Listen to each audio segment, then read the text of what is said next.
page and so Juma streaming and so and I'm so live o search Wontumi TV ana o de live live na wo bo live na ya channel so me say block letters and I say the attack can say in caps na fe when ya Wontumi TV unya wi abomori anso be like yem page obe channel product obi abasa wo share na odo messages odo and the obasa what to twitter and no pay no and so a day about live on YouTube ya so Wontumi TV live our YouTube and also and also ya so and a Black Stars ball area Central African Republic and then you make game no and so I no nine and a Black Stars Morocco away and a side game about Syria now just a last game our qualifies anymore Black Stars I won't cry and then Comoros and so everybody in no samno yabo bono at the Bayram Fia latest ababa wa Ghana prepare ball ayeka na just Black Stars come jama el Koso and what you said ya basi left Morano Koso na fe Black Stars qualified call Mexico Canada and US no ya the own stories in the morning ababa and ano pay and some our shows Africa you matches about Koso ne I know and countries out or more can say woman some other qualify other European countries about friendlies and ya didn't know ya be come no club no dominate as still now news out every more and also no pen live show no so now bounce of one prepare me no can say Barcelona woman ya branch say enya ni break to akra na other clubs no Liverpool so honjo na e be come na ya the more e dey aba and ano pen so our show no so ntikan why near fast stories no more emma live on Wontumi TV digital satellite live on Wontumi TV live I know Facebook canal for me can say YouTube I want to know yababa na ya said you know and some maybe see akọ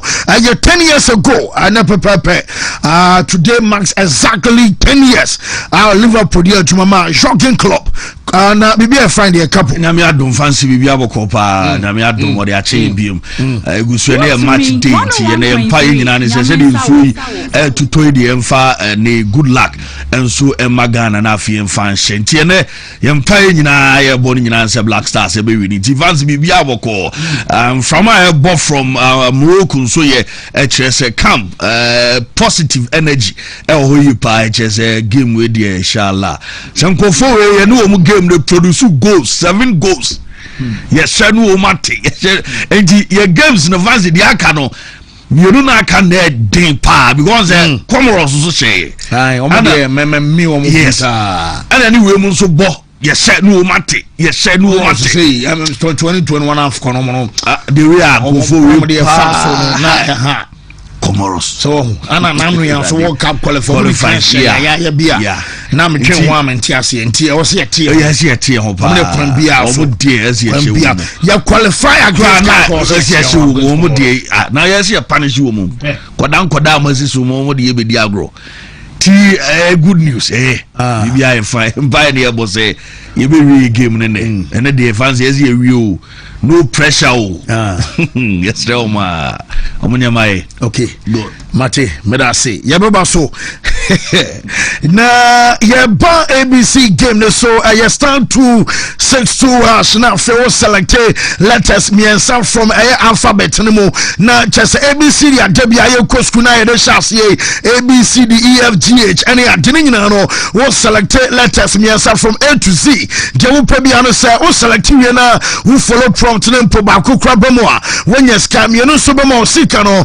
wo mo de ba mo ho diama ana me yensa so ba mo so a na chesa no pe wato ade ba ko ne se ba ko mienu miensa ba mo nyina wo nya sika no se ne miensa nyina so bam na se do sisha wo de bia make say wo di kan fa p ana secondly wo fa to say bia kill ana third choice wo fa to say emoa na cha na shisha machine su ba dem sa no pe no wo ye millionaire wo nya no ba bia ABC game no you stand 262 now fe wo so wa follow prompt na wo de kakra bi ade ato channel broma sika semino and some I come and so say our send life as simple as ABC ABM and some and say 2:30 every 5 o'clock and you may an a last draw and so I 9 o'clock and an 25 phone network be our so and baby I will be ano and yes sir be here phone be a just and then should be a jam a crown guitar with me at the year Emma sika semino and so jump and me Timubium and you stand 262 hash na fe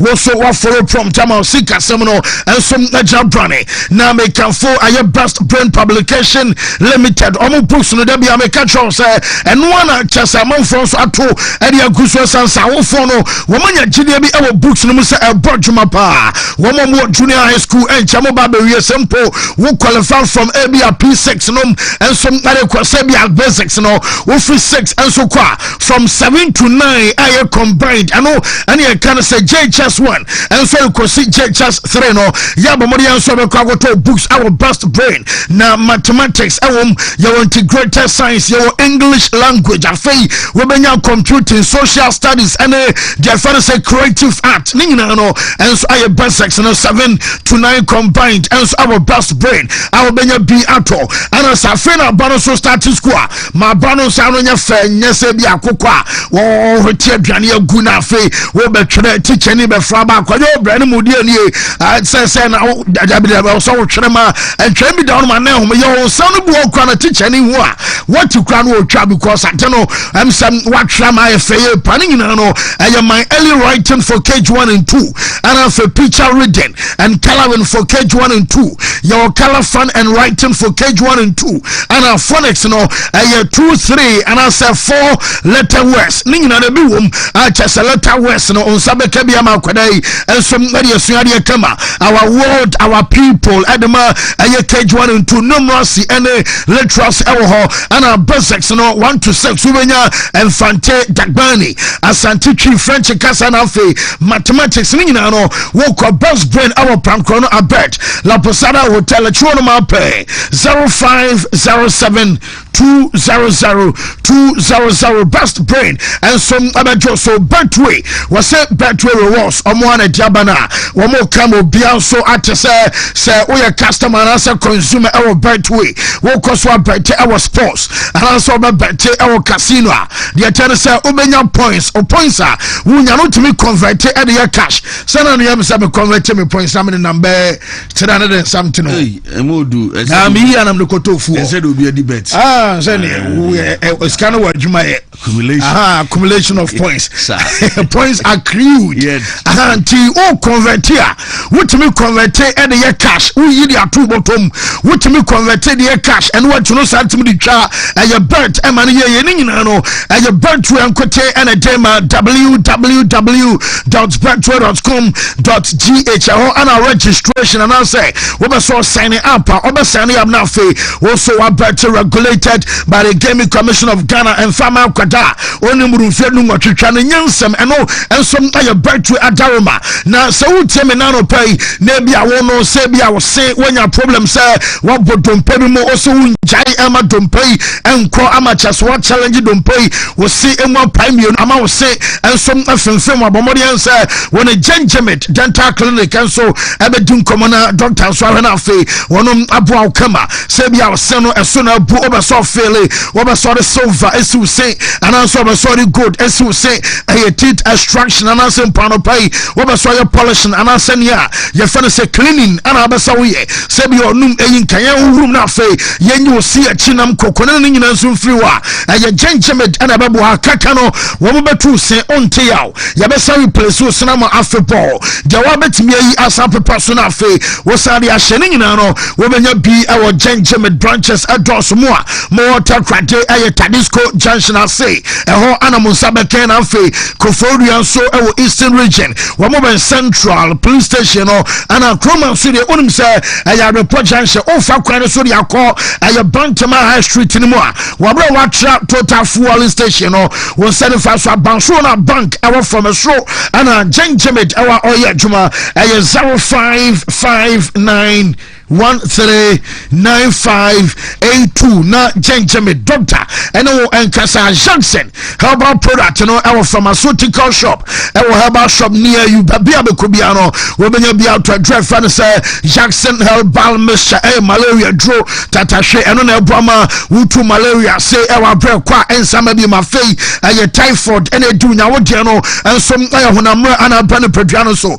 amada bia wotenka asa wa hojo wa wontumi nsore wontumi nkonyuma so enkoya adwuma mfa kakra mafia no nyina no address fan say Jackson enso ababuaw na say kokko na ha ama wo yefunu ebon rough amaman ajoni padua abaso amajo sisiade the moment so sisiade baba onim say automatically abe affect o modern bon watenka so e wompam no nyina no Jackson cold capsules and ababuaw and afa bema ene bank tawdie e wompam oba dane bema ma bema so e dane obesa say what a man can do a woman can also do anything better enya sa na mo kai tisane tell your bounce to baby o say wutimi wo na fe ama chese nkomoje wompam ai kama pa men nine men ya branch dawa bon paye ken sinu de tabia bakuna zen kwana ba no mo nwansa okay yes so no say katana na o kanu jeni say no ho sa basa esane nkwala na ba no ti say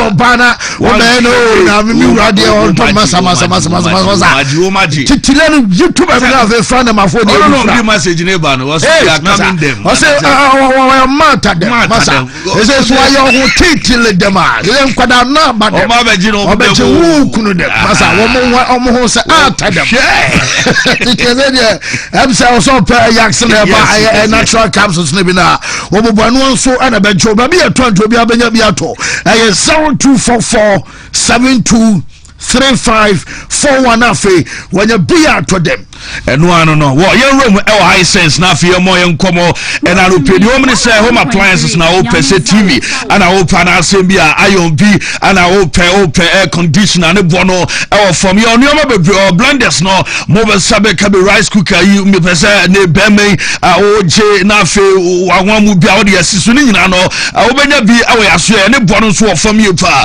na channel so say auto product high sense your 5-year manufacturer defect warranty da so white time no to we 7 January so amame mo achimota your showrooms no ebi wa achimota ye wo La Paz won kan mo ye can say West Hills mo ye di ndwuma mo sunai ye bo ye wo techiman ye kuma senso ye di ndwuma awota no so tafo ana afa dum obewu ye say showrooms no ye wa ye di ndwuma be 0302 550 now the high sense company for every enkomo emulate aba supplement ana make come from the amount say emulate ne de ye ebori peduane say support immune system e boost you bema and also ba we adwumaden wadro enso nye ya na pomoden and asa womre enso aba ne nyina ne so benuma dro bi purely organic nti anu ahye no so every amame say emulate aba supplement eno na Ghana faja to obi a enso enum bi ehye no so say wo yo ba wa fa efunu na wo makoda no for akrani ni mfe dumienu a wo ma ne bi a enye ye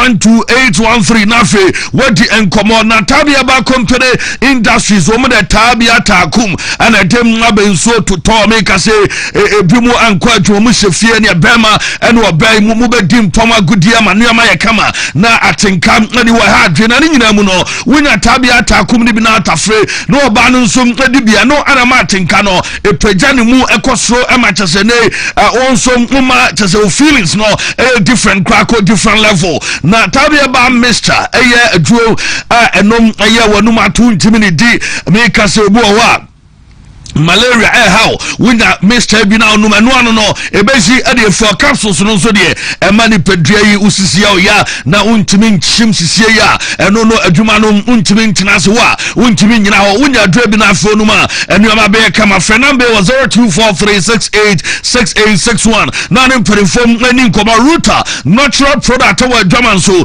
na router mister ana make for ma say eba no malaria na obenya bi na afi one because router mister 2023 2023 womo ebona basom asa dura eno etime kill malaria pa agini dino ruta mixture eno ane so bia no bie enti ye kanfo ama no ne enuma dura ye kan wasam ruta mixture a me kan wasam na afa ruta live no so no eboa ema moja edi afrusan ye woni pedua no broni be ka blood circulation enti anu ahye no so moja ntimi ne afrusan ye eno na ma wonsa eno na ye titiriti wadro eni ruta tonic nso abema treaty typhoid fever eni afuni pedua FDA for agedoi atumti akoda woni mfie dumienu enkomo mani bi oba wo ma akoda no fo ana afi oba akoda da efunu nso no bia enye ye 0244485632 na afi woni ruta empani fam adin komo yerem our loss 999 na afi woni adin komo yanko enida so ho eba clinic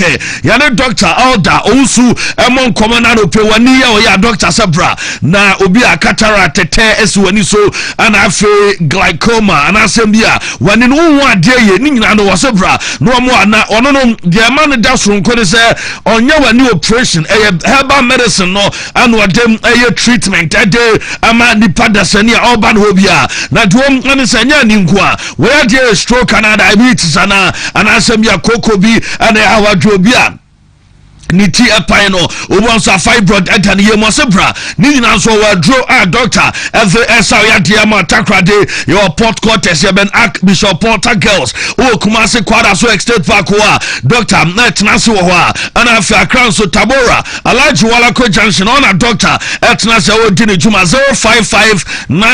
0559901234 na ne doctor edi enkomo na Alaska Star Enterprise na Daruma ye kai na ye kanuama na de ebesiesie dem sem ya won pepesi design bia upe bia 3D 5D a onsam abeka bi anasem bia kabeta wore to form ni nyina no wo mu ade bi aba na de wo mu se ope ne blind curtains no no ya di remote control ene control ni nyina no yare se bi awonchi na wasa no so ave amamenuama ya de madam ya fe ana fe your office ene ye kan se ye ho ne ba bia be kama ami agi watum ni nyina no wono so made bi abanchi anu wasa no so as a PVC floor in a tiles ni nyina no eno so na bu artificial grasses ni nyina obenya bi ewo Alaska so ye wo wa dum kumase one boss FM building and the Anusha Cross Circle tip tolling inside Shepherds we are chairman K20 and nko for bo adwuma na 0554114878 na fe woni adin komo na me dimafo doctor and asem ya busuani bi ato forma wasem fadem ro dem na to so esisiem ade ya prostate and when a problem I won assemble mfie bebrenie waware I want me my doctor sebre no amfamre ento ya dia so mfama eno ana man da sonko eno na ma doctor enwo ni nyina ne so de to so ne so ya die etu enso ayira abua kwa agogo school junction ana doctor ewa akran so pokua se mayira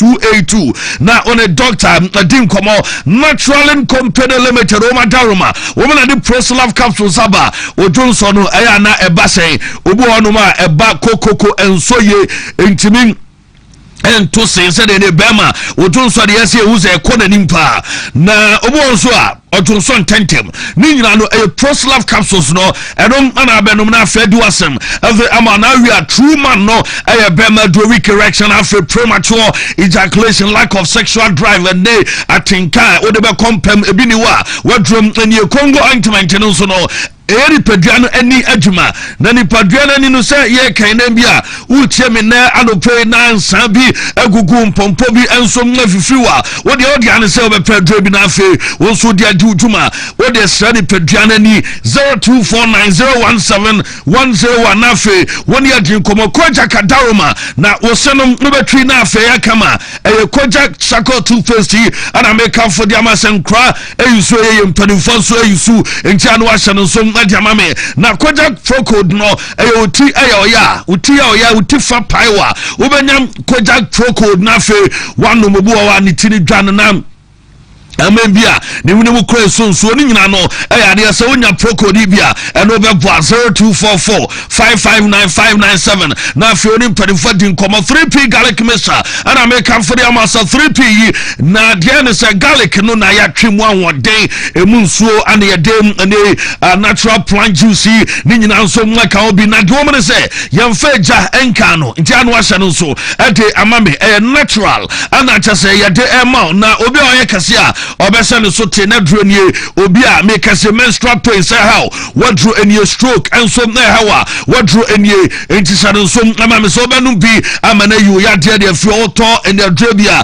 sano so say a glass bottle and womanity no kokona garlic da ho 0248 0248928824 na watching komo ye remo semens vital ba me send capsules again aso na afeni komo again ni na ya adwuma ye pa na de wo say utie me na say wo ye bema na afi untini moja ntimi mfam ye bema sem ayef kwatele kofom pa wa kwa ni 2 minutes ani asotoro dia na wudi e wo mpam ni nyina ne say wo modemo e wo fom ye pa ma na de so mo charge o mo chanika so wantimi anya adwuma ni ye na say soro na yembia otisi abonten a ebe na wotwe na wontene nka afanse na ha dwe pa uko hono we wo friend na number busy uko hono we kapo enya ogeyi ana network na enyo ya de no ko far away ya de no ko chichichichi nya network ase akroma de ko far away enja be stress on pesa ensemi bi atiano abo agan bi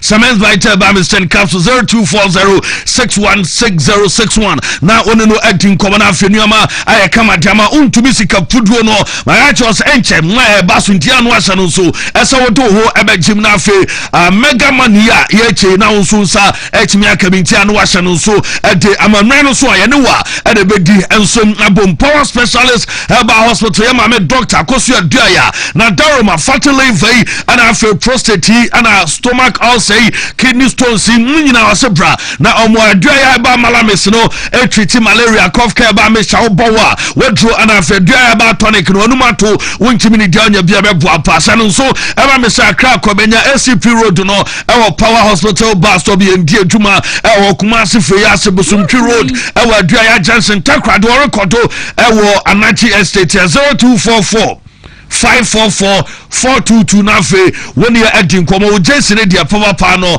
replica Jason ha ana obenya bi na and that Black Stars ball enti make you order na jo de national team sini na afi club Jason no their quality na papa ye nationwide delivery 0547047771 and 0203682641 nafe watwe unkomo enano pay fancy wo mate mera say kapo na yembra yen question of the day no so senso say ABC game no so already dia because okay so yen with question of the day proudly brought to you by Amuzu P Herbal Mixture na Dr. Amuzu or say a drone enie na drone dru papa arches e mano enom oya beman so abenum bi eno an ebuana abrebiano eyi infection a odro e dey for infection no nyese bia no obi akwa diagro mpam nkwana wunya bi me ye se bi obi zi se bi a toilet facility now so kurom kwako yisu na nipa no awe infected a won so timi infectious e man ye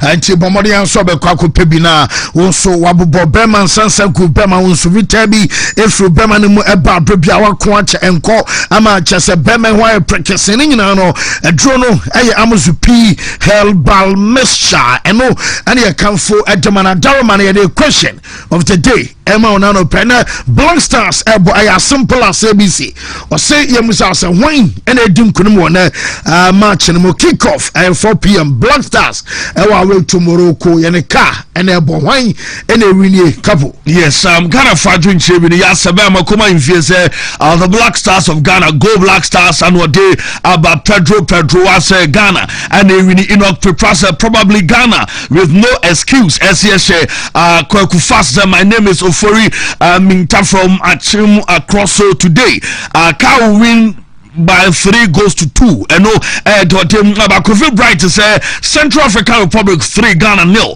And also de Abenado play 7 Kwajo Sasu say Ghana Ebeshe 2-0. And no actual Anthony Anthony say Ghana will score 5 goals. And no Jene one also de Abakwaku Anthony no na we some the message about Benghazi was a Ghana by winning 3-0 and a Benghazi and some Diaba Aaron Kumsen as a 1-1 drawn game and I know and some me Abba Adams Mohammed Dramani as a Ghana was a Ghana win with a clean sheet. There's a young consider a goal and then that day when so was a Nyami Nicola from Asaman Kasi was a Ghana 2 Central African Republic 0 and a prediction and also at the Abenese man for no Ghana for na ye omojuma Omar Plak say Ghana was a car win. Okay, Central African Republic we win one. Okay, that's bad. Say football we be at me see. Of course we be at me see. We be at me see. But and then me will post you Ghana and say me ma or than authority. Oh okay.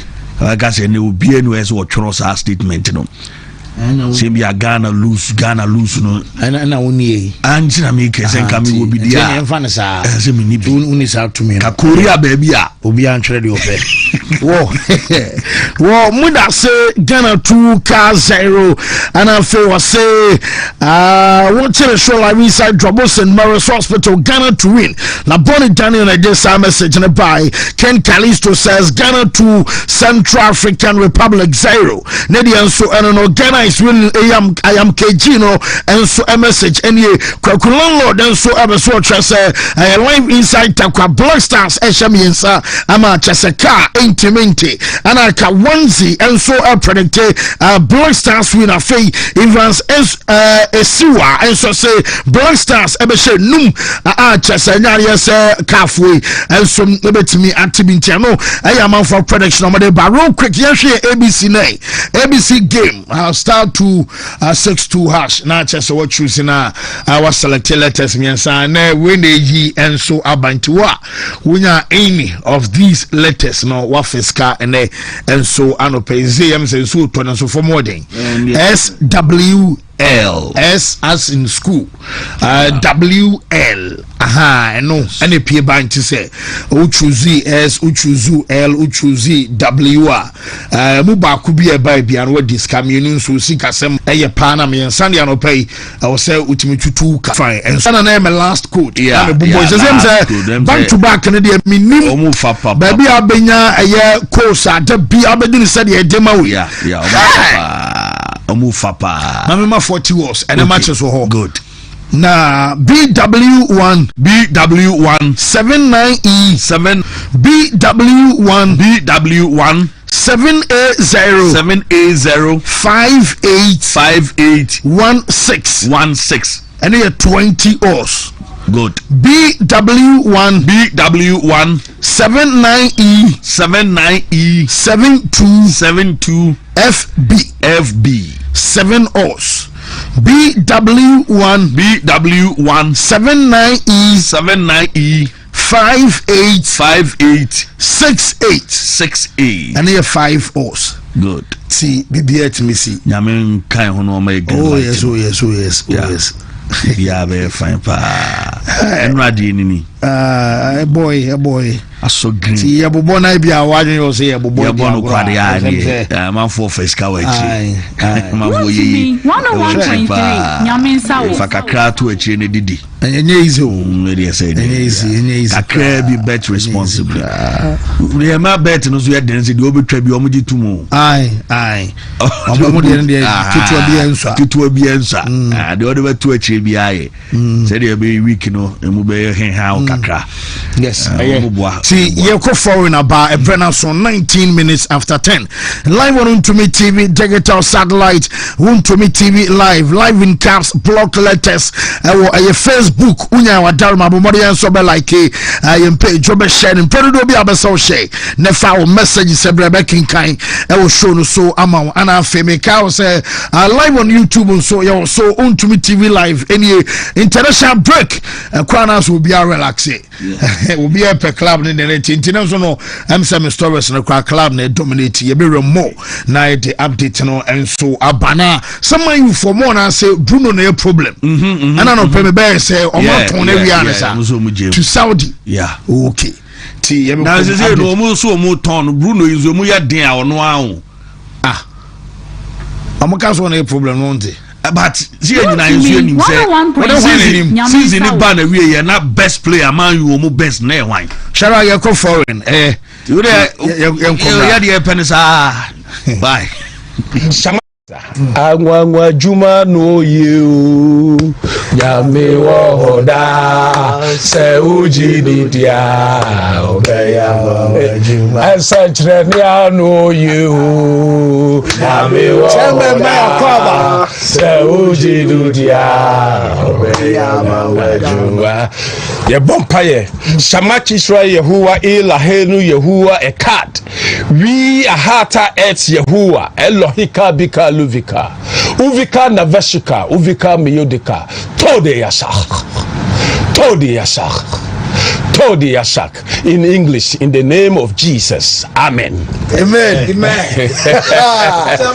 Salam come boy kapo say kapo chairman I feel chairman baba me akwa yes now I have the bibian so go tama taboku kasa mo say messages and ben no bia say hey wo chairman ya de pa say wa assemble yes kwa bi ko me nkwa me ho hene papa me na guess it is okay how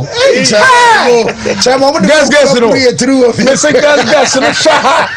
guess no me say how many boys this year me say guess it is say Wontumi sports no I know my what and say ya Roma international break and Manchester European no and some ababa so our continent no so ram and so our Africa games and your flu on your update no more no yet na America ya to them say Ronaldo no enwa chesoma once nighter and no about so boy match wo ma no so din someone out to twane nyina no wo kai say wunya time Americano pay ye ntwumadi aye fa no sa Wontumi aye sports bite so na chese nyina no ye no mo na so ba na no pay no update wo investment ye na chese kate across aye hotels any adenanu ya kra no me say Ronaldo akọ sign contract ama club ye fa no sa Al Nassr edi besina no pay nyina no wo ba kai bi say adwuma bi ba beto dwa say Ronaldo abetimi anya ne ye kano sa minority share enso mo oboboku a ye fa no sa Nassr mu ama chese na ma do pina no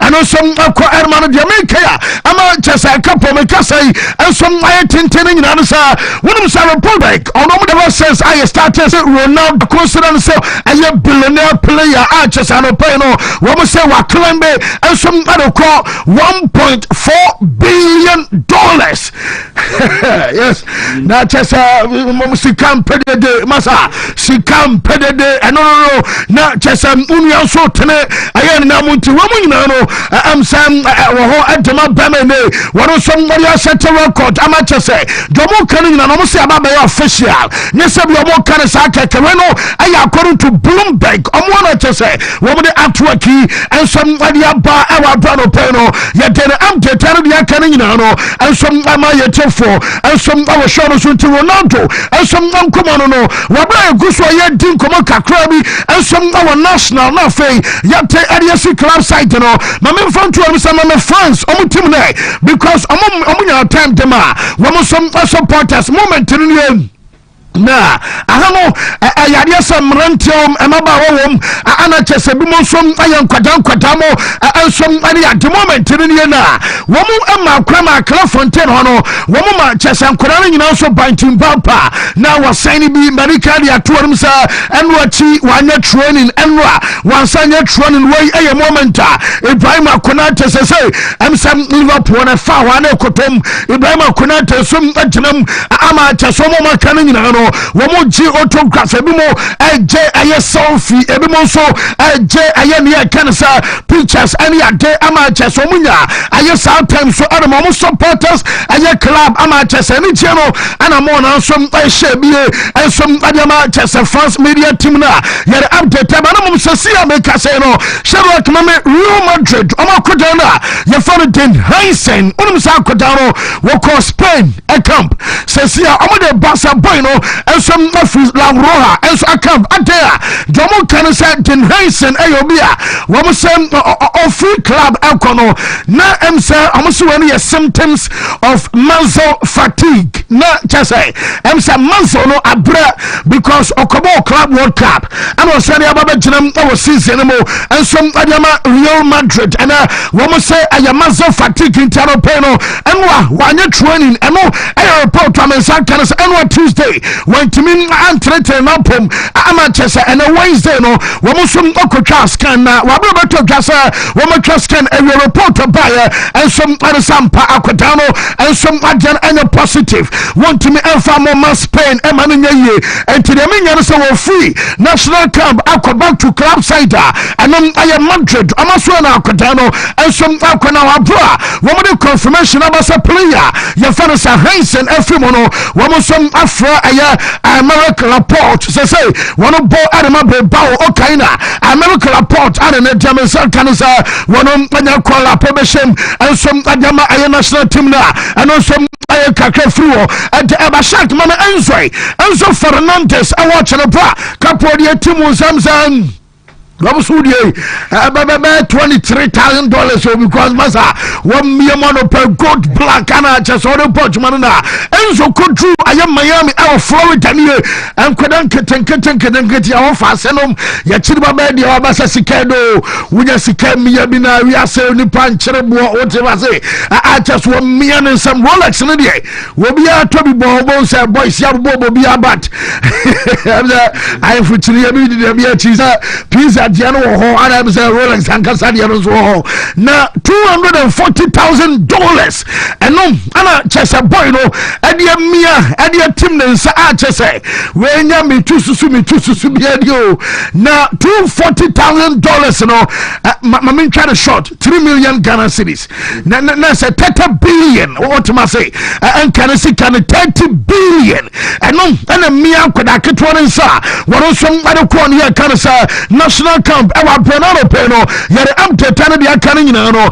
ensom ante eba Barca fonia bruta na mabaso yeni kan ko take na mami abroncha bonu sa Mauro Icardi unim say Mauro Icardi ba se ko share aye take no obi a wa enjoy ono su ko prama o tranchen ensom achai ekawo ana ma last season no kaya wo mu ko fa Victor Osimhen eba se honorable loan enfama club no na jamenya na ro pero so we ko ba no em say Icardi modern ba our from Nenso yes boy na katra Galatasaray empire for say enche biana ne contract ebewu na sa ne contract no so ewu a wonom anya na adwin say bia o free club a ye fa no say Galatasaray akọ obeso stay na western day contract enso ama Galatim no na so yes Galafo no full say almost sama brocha no say Mauro Icardi etena na chese ayeka ana mo bone keke na mo se fana do mo dia no sanka bia wo mbeja ne kwan ama ono akonamom se ebetimi abasa branchia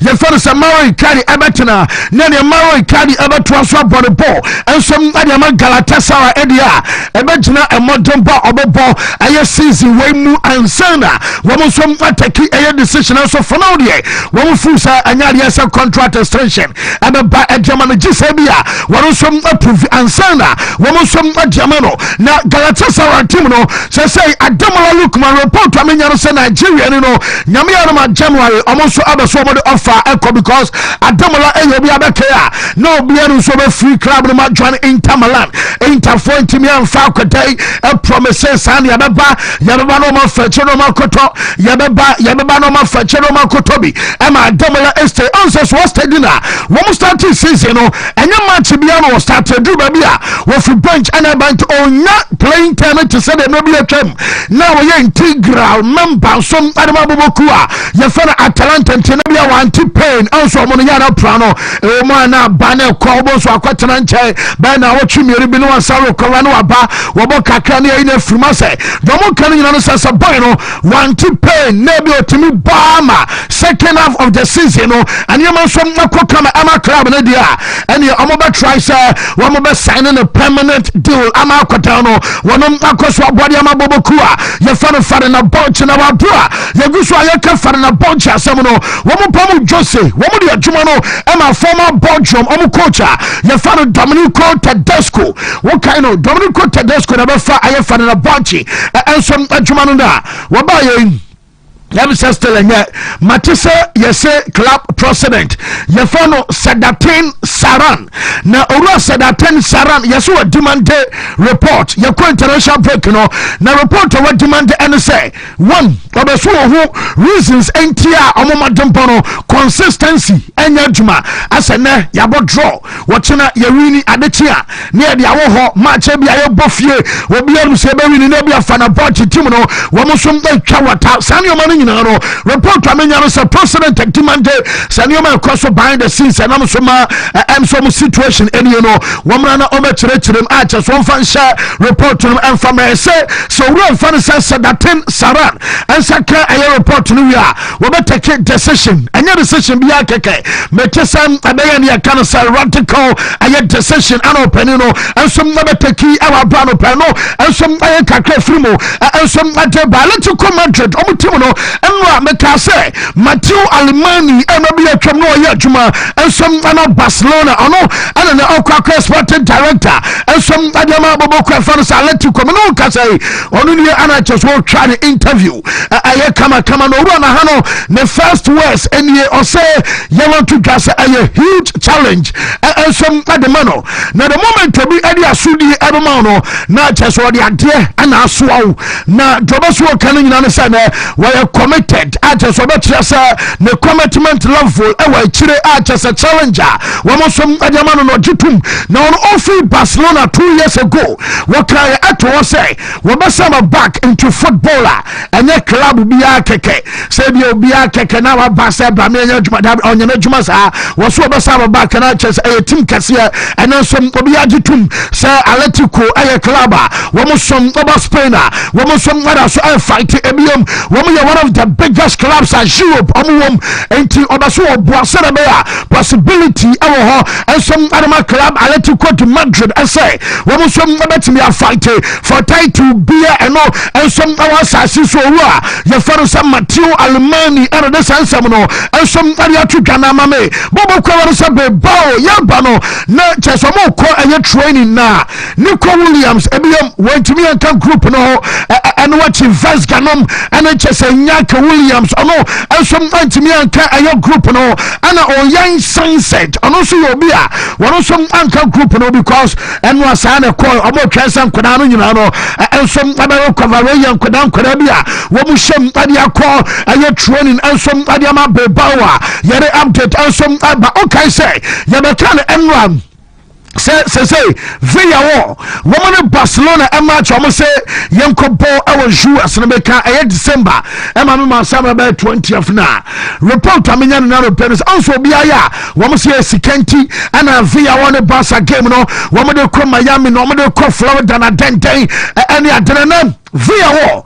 woman president no yafano Fernando Roig nemom we and ba onom aye CEO on sabapano oka aye Spanish millionaires okaho wono and yafano Fernando Roig ana the banini the bano some ade Fernando Roig Nagareyos ono ana chese oye CEO de ma club no wa yafano say Nagareyos ono say you want to just woman oka say aye Sikenti ene bi a o tim no womom atiase se omone ba se yenkobo e wo shuwa so se omunya kapre free sama chinimo and some what tension was started and one for calculator no mokoba and a simple and a taku and omobanya fast was say was no ko bianim a chasa class ni you know and some other benefit for financially ebasa na kra na according to owura ye fa no say ne Royals obaso chese ebasa eyasisie ensom ma other clubs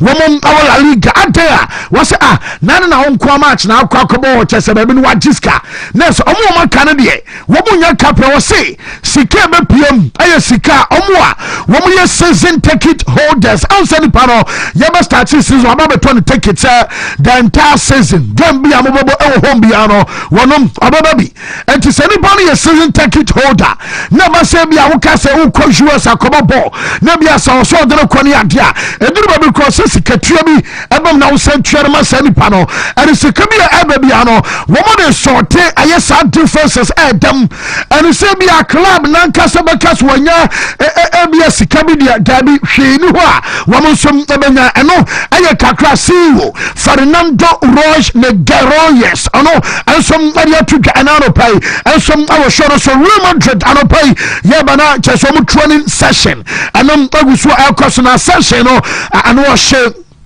manager Fernando Alonso wanya na ajo kwa se bi o Yakob break intene wo dem ba ne pass bi amasa tum se intensity e wo soro chese Jude Bellingham nom ene chesara boys aka omunyina no ensom training ematim no Federico Valverde ne Schuameni mu a wo mom antimi anko aya international assignment omunyina no ensom training kama na report amenya no sa Madrid also de bi aka se omuni 6 na still na moda super bio wo Liverpool akoda no shark from mame Alexis McAllister Liverpool boy no when your first time okay ya some transfer market bi ye wo mudi kind of offer buy e ma beto twa so akoda no omunya no mo pe e ma cheso mo kan ya anya yi e na te kokodai me no ka se report amenya no say Alexis McAllister ensom adia no wo mo ba so mo chese ya mpadu no ada so konko ho na e genuine interest ana kuwa ya farisa Real Madrid awo adeba ko ne sa Madrid no eno mo temi da sia brown na cheso ma fo mo kura se bia bo one season pay ko ni ama da bi wo ma monitor boy no po report am say kan say time crowd wo bo and some animal Brighton and Liverpool here quick and some fan right after World Cup no nyina no na cheso Madrid monitor ko da no wo ba Liverpool awo amford so wo ma monitor ko da no progress and wo mo tiri e ba so the Alexis McAllister and some Santiago Bernabeu nasa ne kwanso anu no ti de menya no sa aye genuine interest ana bobokua ye for some Madrid ensom awo akwata ni mu no aye update ba me bonsa wo mo supporters group ro to mo kana sa ni na me yo call no su game ema Paris Saint-Germain we can say me be catch us mami bi enso ro de wo de futuo ena ma wala porta obetia ontie na ye no wan say na me na ye tie fie nipa over 40,000 na Paris Saint-Germain de nipa ne kakra be 2,000 per ene ye kire ne buy na omutumi ye dede ama the entire stadium ye tifia ye more than 40,000 no na chese enkrofo ketuo we dede no akata ye so ama ma ba be share wa hakọ nentinka aya point de pranza anka ultras ebetia siama matimi edede sadabi ansi mama ne de futuo bai na Jameson kono se Barca for se omatie na omankino so se Barcelona bobola gise bia goal ba na beti so bia tie mama ne nie wo mu so game am say ade che apere de story bai na ye kaka wono ye say omosem ambe so muhia ye supporters club no fofo na enche bia announcement ensom ababa na report amenya no pen say already omo ba ku bia ye follow Grada Danimasio na Grada Danimasio no wo mo say am say atia kwada to say bia circles and chapters kroma na de bia ye bo unda we ha na atia kwada yi say Kenya wo mo nti aye Grada Danimasio no wo mo ba so mo hyam kana this time crowd here but it's a bouncer wo mo pen for na ba so mo de emabunu ni bi wom na de emabunu de wo voice de na de de kwa so de na fe wo support club no General Stadium 24/7 nyom tronko a na ne makreti atmosphere ne euphoria jamam aye bouncer yes meetings akosom also ani ade na bouncer go to by one Garcia and say international break about Barca La Liga game no womo bo Girona no mo bo Champions League game na chance El Clasico and some abana yesi Jesny our Poland omo camp chance also ono de ware tie and Barca friend man buy but when you Poland kromo am say why interview our Poland am yesi goalkeeper Jesny and some where ya trigger so ono de woni ni say El Clasico no obe start no na say one gas and wapra na edi ntina be kasa no opra so test gan ho enti one na wose bia wodam ani aso onu de onu no on we share aye one gas ya quick recovery na on planet sebi onom ana bebo El Clasico enti amanfo anyane e kan so clue say ebi ane El Clasico no goalkeeper one Garcia ebe ya available ebe duru won na chese one Garcia esom ayo ka because ono no ana wa club ba kuma no ana training and sankebi ya goalkeeper na entimi na abeba se na kebi ya shares na akoka say ono on plan sebi El Clasico no esom ana kwadam amen yese wodi san common our Polanda and I'm update but lami jama jam number 2 ka say obo minute ni kakra against Girona na ne game against El Clasico bedu so maza uni abe pam say there was me El Clasico dia minim ne enti akora no asafuo mi amanfo say omi Paris Saint-Germain o ka so mo ball referee ball na be say no si ball no na du ba bi na no Mendes emo ana Wontumi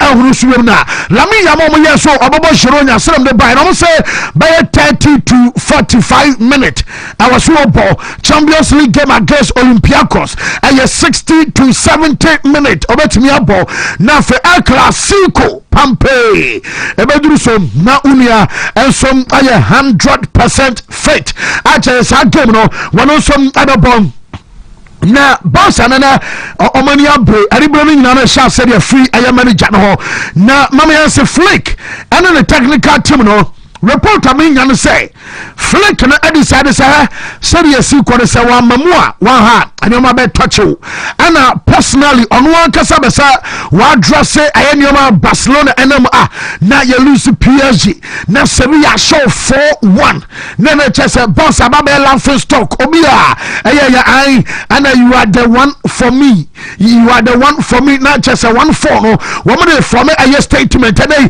you say manager Nigeria pass anyoma and alkoso say wonim say yes boss and for be class just say kabaya and yanka on change a system no adaya Nigeria pass system na ma bass chiguo aswa shatade na huguo no bia nka chona sasa manfo hwebia ni enti Nigeria pass firm one akoshe a firm one akoshe na aye bouncer wo system tinka coach no on sesano yes manager no so for say emfaso bi yani so say obesesa wo system and aye kasene mom aye new man kitinkiti bintina ma opponent any opportunities are she go and some manager Barcelona yes manager say on one kasano wo mo be so ama system no and some aye man say onu agenda to so now agenda to no we tell us why Jumade and some Adama Barcelona woman some team no now in the coming days report to amenya say meeting abakoso na report to amenya say meeting na and some abakoso nyina no yes like abeso share ayeta and cast staff no we be so share doctor we share ayes sports management now o share Sanfoni nyina sum awia wo mata set koye and some time from boboku ya fa se bounce wo sa ta club no and some afan to pa ade fra no and some aye kakre fini no ya ma yete for no pay and some awo show no sun to meet ni de aye dia metese omo be ya wo mo ya meet ni ya ne be se ya no and some na be sia kwa ya de am tetana no and some our show no some players players so the report I mean say play back question coach so on isia I araho but pass na ni hwie na say ask them say enkra but free internally and you want some other come and one weakness and some lack of confidence and all I got to come to the bi na manu manso koye emfa mara be fa so na no e ma yeto fa na so mara ba wo show so afei yenko na aye chese Premier League na munso na Premier League na ye kunum sa Mamisia Russo na alasa Russo e be ball adema Arsenal enra ye ka tro so mu game ba so mu kokoluzu ye na alasa Russo enie ono na edi nkomo no na omo ma Lyon e ma no twom 2-1 ana Russo say eye bibi kitwa na omo safa blip na blip no o se nye bibi hu bia no sa nyoma nkitinkitinti e bi omo ye aina defending champions side ma no wo mo Champions League atenam ama Lyon ma be show mu 2-1 ya hwinsi afa krana wo ye start games nti anya wa wasa bia wo ma nzu to na mom wo ma ne ma ye sere be omo next game e be ba so weekend wo mo so betimi akom ye yinti ababa wa ye fa na Alessia Russo of now. Yeah, disappointed to not get the 3 points at home as well. I think at the moment we're in a bit of a blip, but we're aware of that. I think at times tonight we saw what we're capable of, and yeah, it's just about doing that and making sure that we get results with it as well. You say that blip, what do you put that down to? I think there's lots to it. I think first and foremost we need to look at ourselves and how we can push our standards, but also, yeah, we're sometimes letting teams get attacks on us by our own mistakes. So I think we need to take accountability. We need to focus on what we can do to control that from everyone. It's all across the pitch. But yeah, like I said, there was moments tonight that was really positive. Lean on that as well and get ready for Sunday. Yeah, disappointed.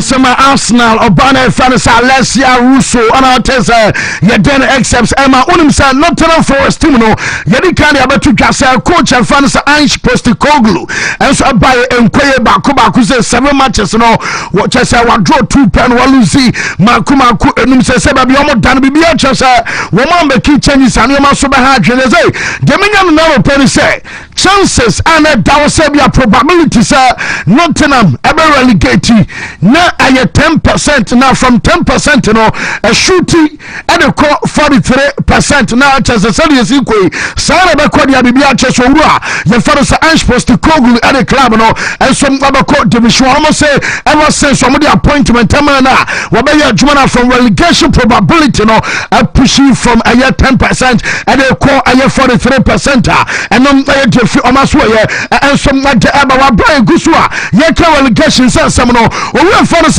Victor Pereira one also the coach Wolves Bobo Kuonuna one also so on in meeting now Oma catch and say nyame arma January one be make signings e be man said be one bet me survive a relegation because na one no mu twato now so say nansem perifona wo say one sha see who glimpses of anyama pa owura bet me aye e dey ma Wolves enti omon pam no say one do support and some mano na January omo tobi e dia mana omo wodiri sa womo augmente omo squad na babua ama coach no womo bobo kwama say Wolves and some surviving tena womo mpam no answer now and no and some my report eba na omo ye adwuma some our Premier League no say coaches and managers and CEOs and unim say Man City for 115 aye charges me to say aye monthly and osaba na 115 charges le kwa no mo na wodiri say peja edu koduru be say 130 charges and a job aye Man City bobo konase say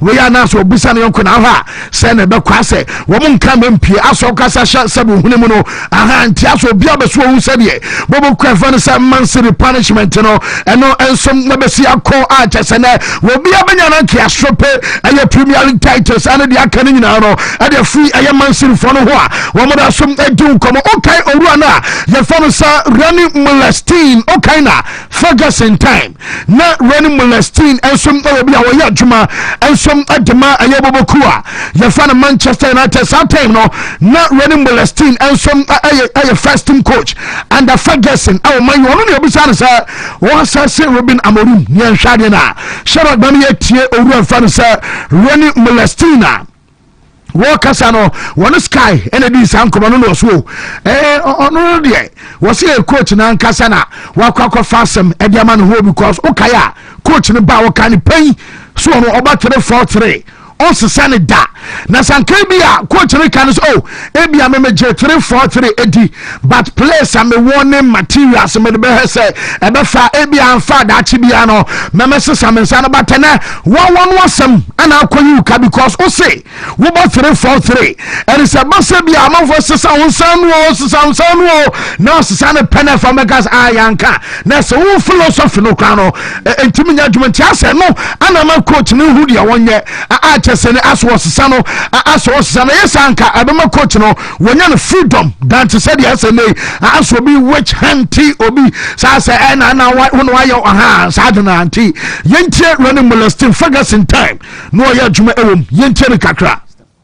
It is all about, can the players execute that system, and if they can't, yeah, then you need to adapt, in my opinion. Otherwise you keep trying to do the same things and nothing changes. I mean, in the modern game, in my opinion, yes, people sometimes start from, you know, whether it is a 4-3-3 and very quickly can go to a 3-4-3. You know what I mean? It flows. You know what I mean? Depending how the game evolves, depending on, you know, what the opposition does, what kind of system that they play. I said from the start, I don't think it was wise for him to say, I want to play 3-4-3 and this is what I'm going to do and I'm not going to change. I think he should have said, listen, I am in favour of 3-4-3. I had a lot of success with it. I really hope that I can make it work at Manchester United, but I first need to have a look at the players that I've got. I need to look at the Premier League because it's a completely different league than obviously Portugal.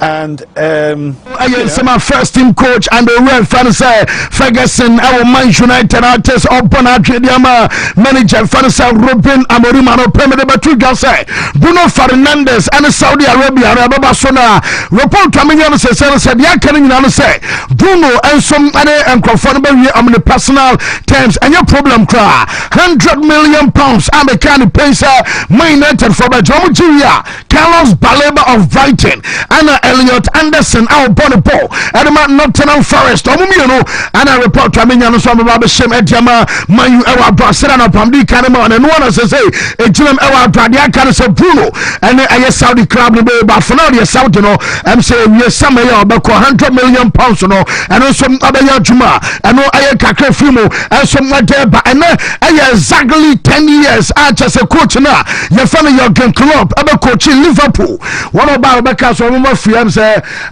just doubters they about believers now man Salah I'm a man for because on match they am defender a two game against Chelsea na goalkeeper na two ball na sign Salah ho kope and one no the obotu no e problem Conor Bradley say yeah so much la problem papa on ma just Jamie Byron Gittins one also be ya juma kakra bana Ganacho mo wo ma didi pomu ho as a selling defender no ana Frank Leboeuf omo no no ma popia we say na mo se Salah match le be defender no Chame time krana na Mohamed Salah na Liverpool wo mo drum na so impo last season krana mo drum na so no how many times and I who say Mo Salah battery so be defender enti mama manen conquest be na yankoye de bio Salah masa wo mo no ya da bi mo tide ni mo no man na kwa ni mfie ni kwa ni mo wo say I can be an time ba say Salah be so extend Liverpool ni abredende adea I was Salah sign na fans at the pressure but omo no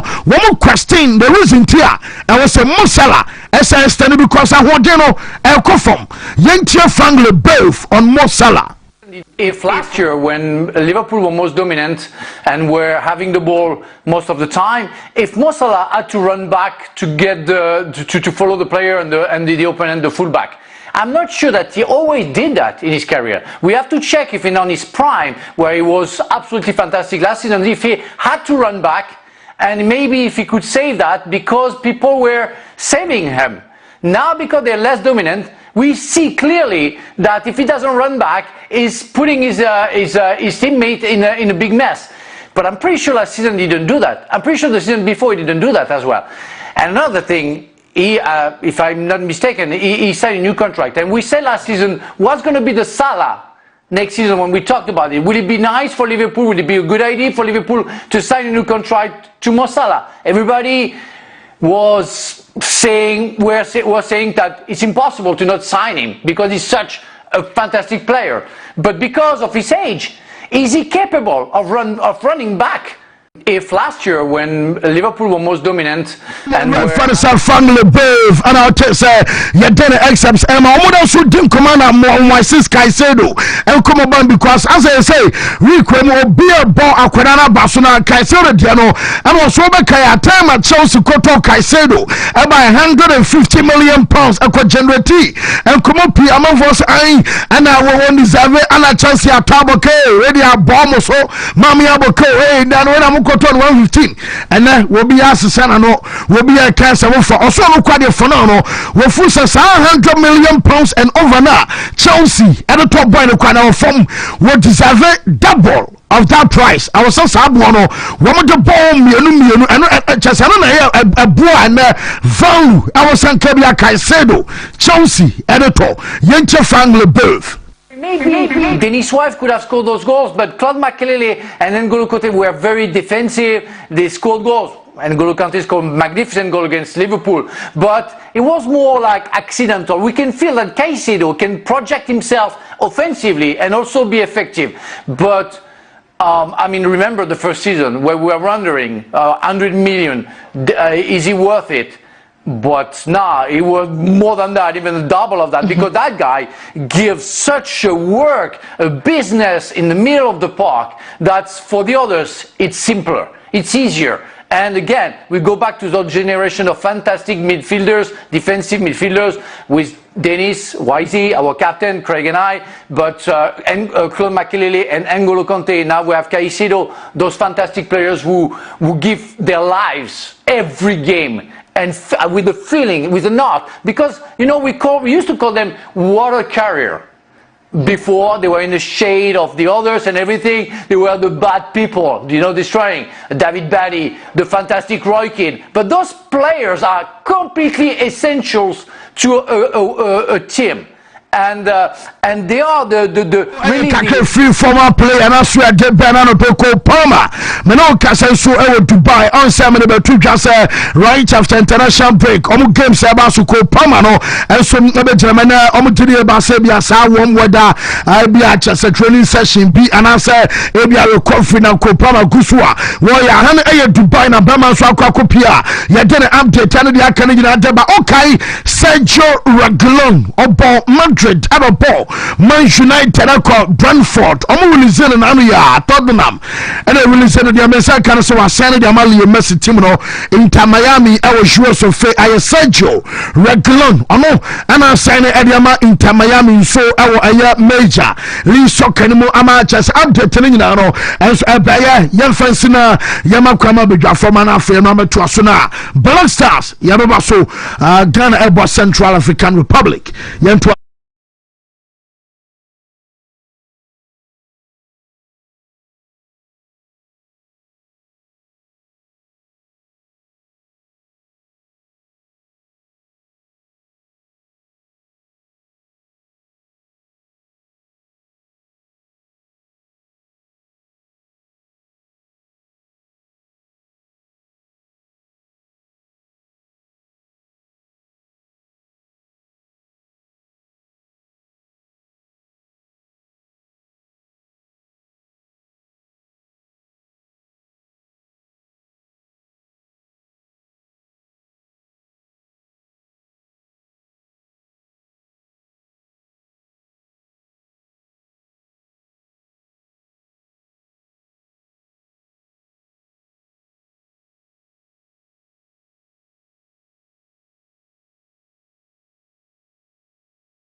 Torres or Anafi, Black Stars, African is last 2 round of matches. We pay over qualify, but won't qualify so be home.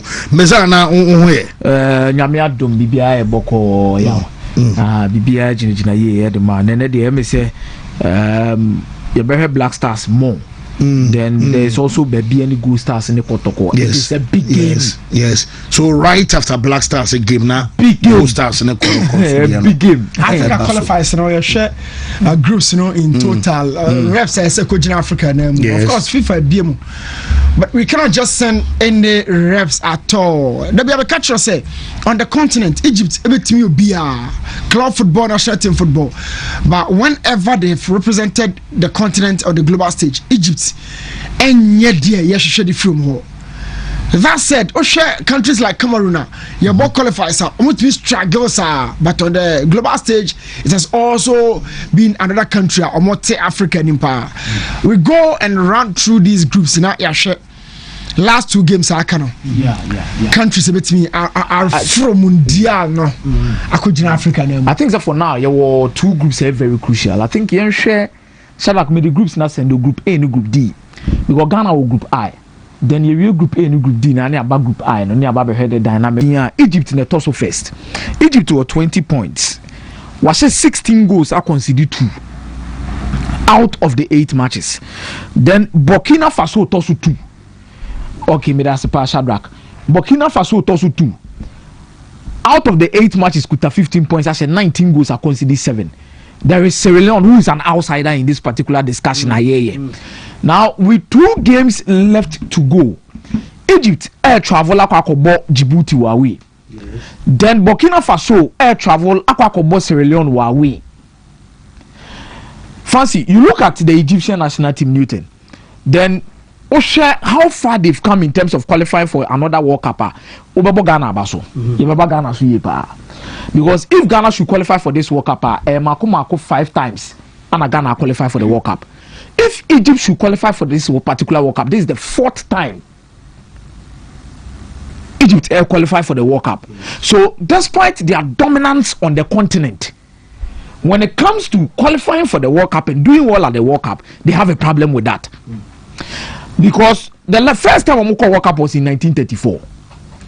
The second time they went to the World Cup was 1990. Now check the gap between 1990 to 2018. How many years? 10 krana 2000. 18 become 28 solid years. Within that 28-year period, no, 1990 Egypt dominant from 2006 AFCON. 2006 Egypt. 2008 Egypt. 2010 Egypt AFCON. Omokwa kotutwa mu wa saba back. Eno na that period no na Hassan Shehata or the close to Osam Dudu no. That period no the close no. As hat-trick winner of the AFCON no. Successive finals no. The Egyptian national team, this was also going to be the second time you are having an old player to qualify them for the World Cup. Because the first one in 1990, Mahmoud El Guhari, and a qualifier to the World Cup. Then this time around is Hussam Hassan. I think, Fancy, you can't golden squad of Egyptian national team between 2006 to 2010. I believe that is one of the best Egyptian squads we've ever watched. Team ano muhimi do krampus in chain. Zaki Munyina. Ahmed Zaki, Mohamed Abutrika. You look at Zidane. You look at the squad, you could tell the resource and at that time. It is one of the best. But they could not qualify for the World Cup. The Mohamed Salah and Navufui, Tarek Hamed Mo, Ababe qualify or move to another World Cup in 2018. A group with Saudi Arabia went to qualify out of the group. They lost all their games. So if this is another opportunity for them to go to the World Cup, Fancy, I think it's on the right pace. But I did also almost say Eddie Flo Mohoni as a qualification in your problem. But the performances at the World Cup will matter more than the qualification. But just maybe they will be happy. Say this Burkina Faso team, one particular team at your power, but they've been able to find ways and means around the Burkina Faso national team to get the qualification. Fancy and they Nameya Doma. So Burkina Crampo Sierra Leone, Burkina will go to 18 points. If Egypt should also win at Djibouti, say we do in the Djibouti game there. Unless Africa happens, when we talk about Africa happens, there are certain games on this continent it becomes difficult for you. But if Egypt should win today, I think Fancy is a done deal for them. Almost silly, far away. Almost 6 in the face. So the second leg in the crampo there, almost away no new. But baby, who's Burkina near the playoff zone. Fancy Medica say the new format of the World Cup qualification, no, Ama Yebenya another mouth-watering fixtures to also enjoy. Due to the second position, say Ombenya Kunya so bobo playoff. Bobo playoff na nyame adoma de obetimi qualify na obegye no. Ebe movie on akwakobo Oceana for ne omo makeka na omo beka ho no for another playoff spot said be omo team dey qualify akwakopo pm with the main World Cup. In this instance, I know FIFA will commit money to it. I know CAF will push and commit money to it because they will love to see more African nations compete at the world level. It is Sierra Leone and Burkina will be fighting over there, which I actually believe and will be in to watch another game from Sierra Leone. AFCON last 2 times they come AFCON ebe ha dream baby East End Lions goalkeeper be that goal post mu eteti amanfo, but I think Egypt makes it over the line today and now be cross it. Then Group D na me share Cape no have Cameroon, no have Libya. Fancy Libya ankasa na me say ade e mo ho ba asem kese pa ye issues about Gaddafi. Any war is Kurumo. Everybody knows about the Benghazi story. But something bringing them together after a long period of time was football. Yeah. I will never forget about their performance at the Chan tournament. Ghana born home on the Krakow PMU. The semi-finals, the final back we know Momotete your life pa. Their top side. Top side. But you see, I'm not check here. 19 points for Cape Verde, 15 points for Cameroon, then 14 points for Libya, 10 points for Angola. Cameroon will be traveling to Mauritius. Obebawi, meaning say Ononesha automatically comes 1 point closer to baby Cape Verde da. Cape Verde so bo fie ne ene. Newton, Ebietia Libya. Difficult game by all standard, which I actually believe say Libya will relish the opportunity to go on 17 points before their last game, because they actually believe so much Cape Verde better 19 or more 17, 2 points difference going into the last round of games. Cameroon will also be on 18 points going to the last round of games, which is very important. So any better training they see the last game you qualify within this particular space of time. If Libya loses the game, our position, even getting into the second place, will also be another problem. Okay. So Angola will also be playing today in a very tough game against Eswatini. Let's not forget that the first round of games in Angola says Eswatini by 1-0 or Brepa. So this is one group I'm really looking forward to. Cape for money, kama ubonyalan komujina World Cup ni Mbampe na skin kala ne daso. But fancy, is it going to be another time where we are going to see another great from the continent? I'm representing on the continent at the World Cup many times. I know be free man because the Cape Verde ne oko 22. That means no matter what Cameroon does, Cameroon are not qualifying for the World Cup unless through the playoffs. They Cameroon also here straight way. So say Cape Verde say now oko 22 points. Yeah. Points gap near say 4 that out. Fancy what they mention as no. So Cape Verde only need a win today to qualify for the World Cup. It's your money Libya match no. You make or break because definitely Omuni say Mauritius be Cameroon ba ko no. It's na Cameroon for ni nyina mbuo mu nyina no na mu nyina ba ko bompaye. I say ne Libya enye adwuma no enfamo because me check the fixtures of the last round in terms of these nations and the kind of results you expect from them in case it say Cape Verde ntimi ahye Cameroon ahye Libya ahye round 10 games on mubobo ni fancy yenhwe ne matifo entiase say o check hwedi a in this instance Cameroon here ebebo I think so my group no crampo no A6 so they will be playing 10 games. I said 10 matches will be Cameroon bebo Angola ofie. Yeah. That is the fixture. Libya beko Mauritius. Cape Verde bebo Eswatini. So if Cape Verde fails to win, Obese Eswatini. Ofie. Cameroon bebo Angola, difficult game. But Libya no beko Mauritius. If you fancy, and then we might have a new nation that will qualify for the World Cup from the continent. Let me say Cameroon for no. Then you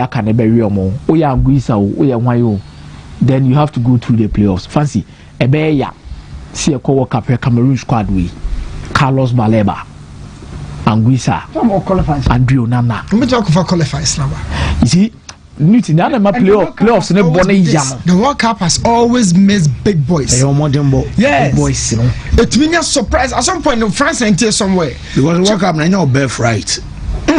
Well, modern ball in the qualifiers and over. And a man of friend World Cup, some big boys will miss out.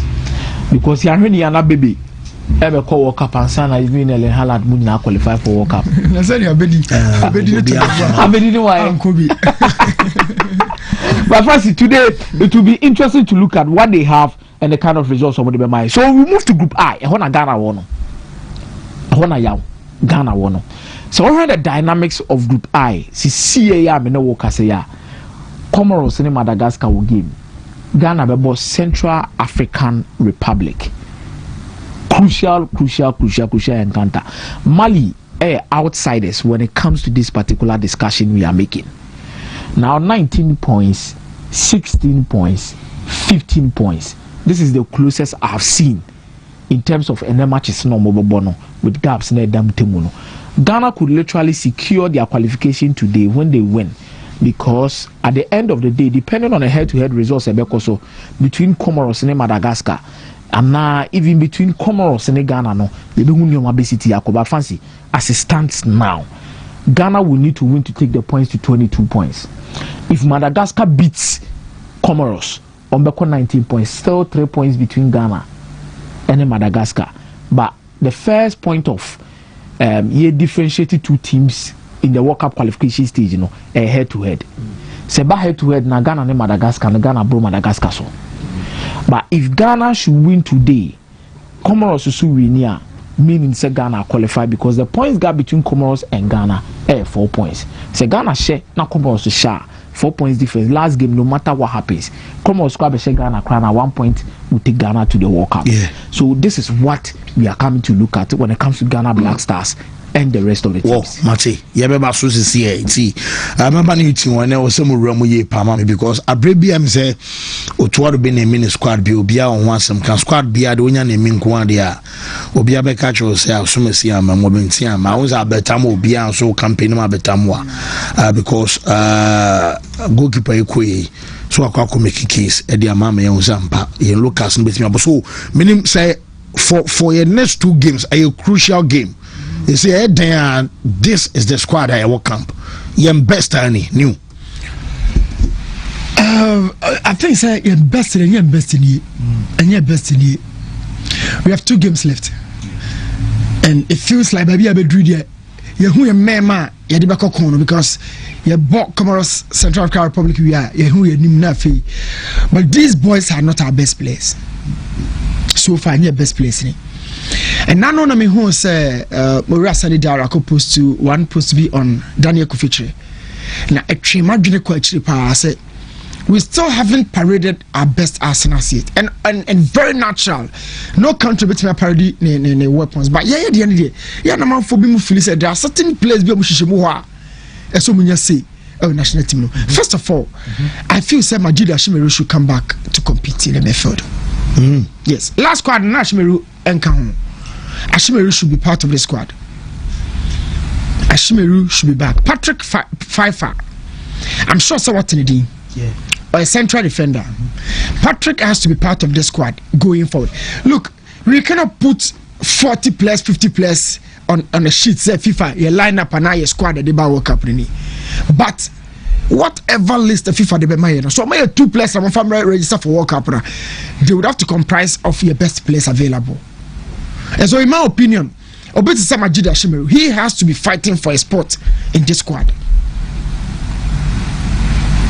Majid Ashimeru is also fighting for this squad. Now, me share lineup numudia. Yo, even your right back hono, your left back hono. Say ko World Cup na bribiano o check how your squad no. Your far center backs right for me, near far left center backs for me, near far right backs 2, near far left backs 2, near far one player to be butcher for you so. Okay. Kamara Dean Mediama. Me of fitisa versatility rule. Or bot right back, a ball left back. Just a bono basa. He on the level of a CAF Champions League in our ball against Ali, against Belouizdad, and against Young Africans. He's gone there. Obochiro de nyina. He is one of the players a what jumping power ye football ya boy including omo from anybody nyina. Says I'm telling you. So one of the players I'm found in the heights. No, Kamaradin or leaping power as a defender in terms of offensive game, no, or I did a lot defensively on your week. And ye trim near the best sell your local market no my be qualities and I be feature and you be show ye panwa. I feel so Kamaradin should be part of your squad. No? Going forward, 2 games left. These are not your quality players. Yo, in my little opinion, somebody like Richmond Lamptey, yama ya nimrano so. Your number 10 position on Richmond Lamptey yama ya nimrano so. Akunya buam kakra Richmond ohefa sisi. Richmond Lamptey free APR assistance, but I'll find the next club. Richmond has to be fished out.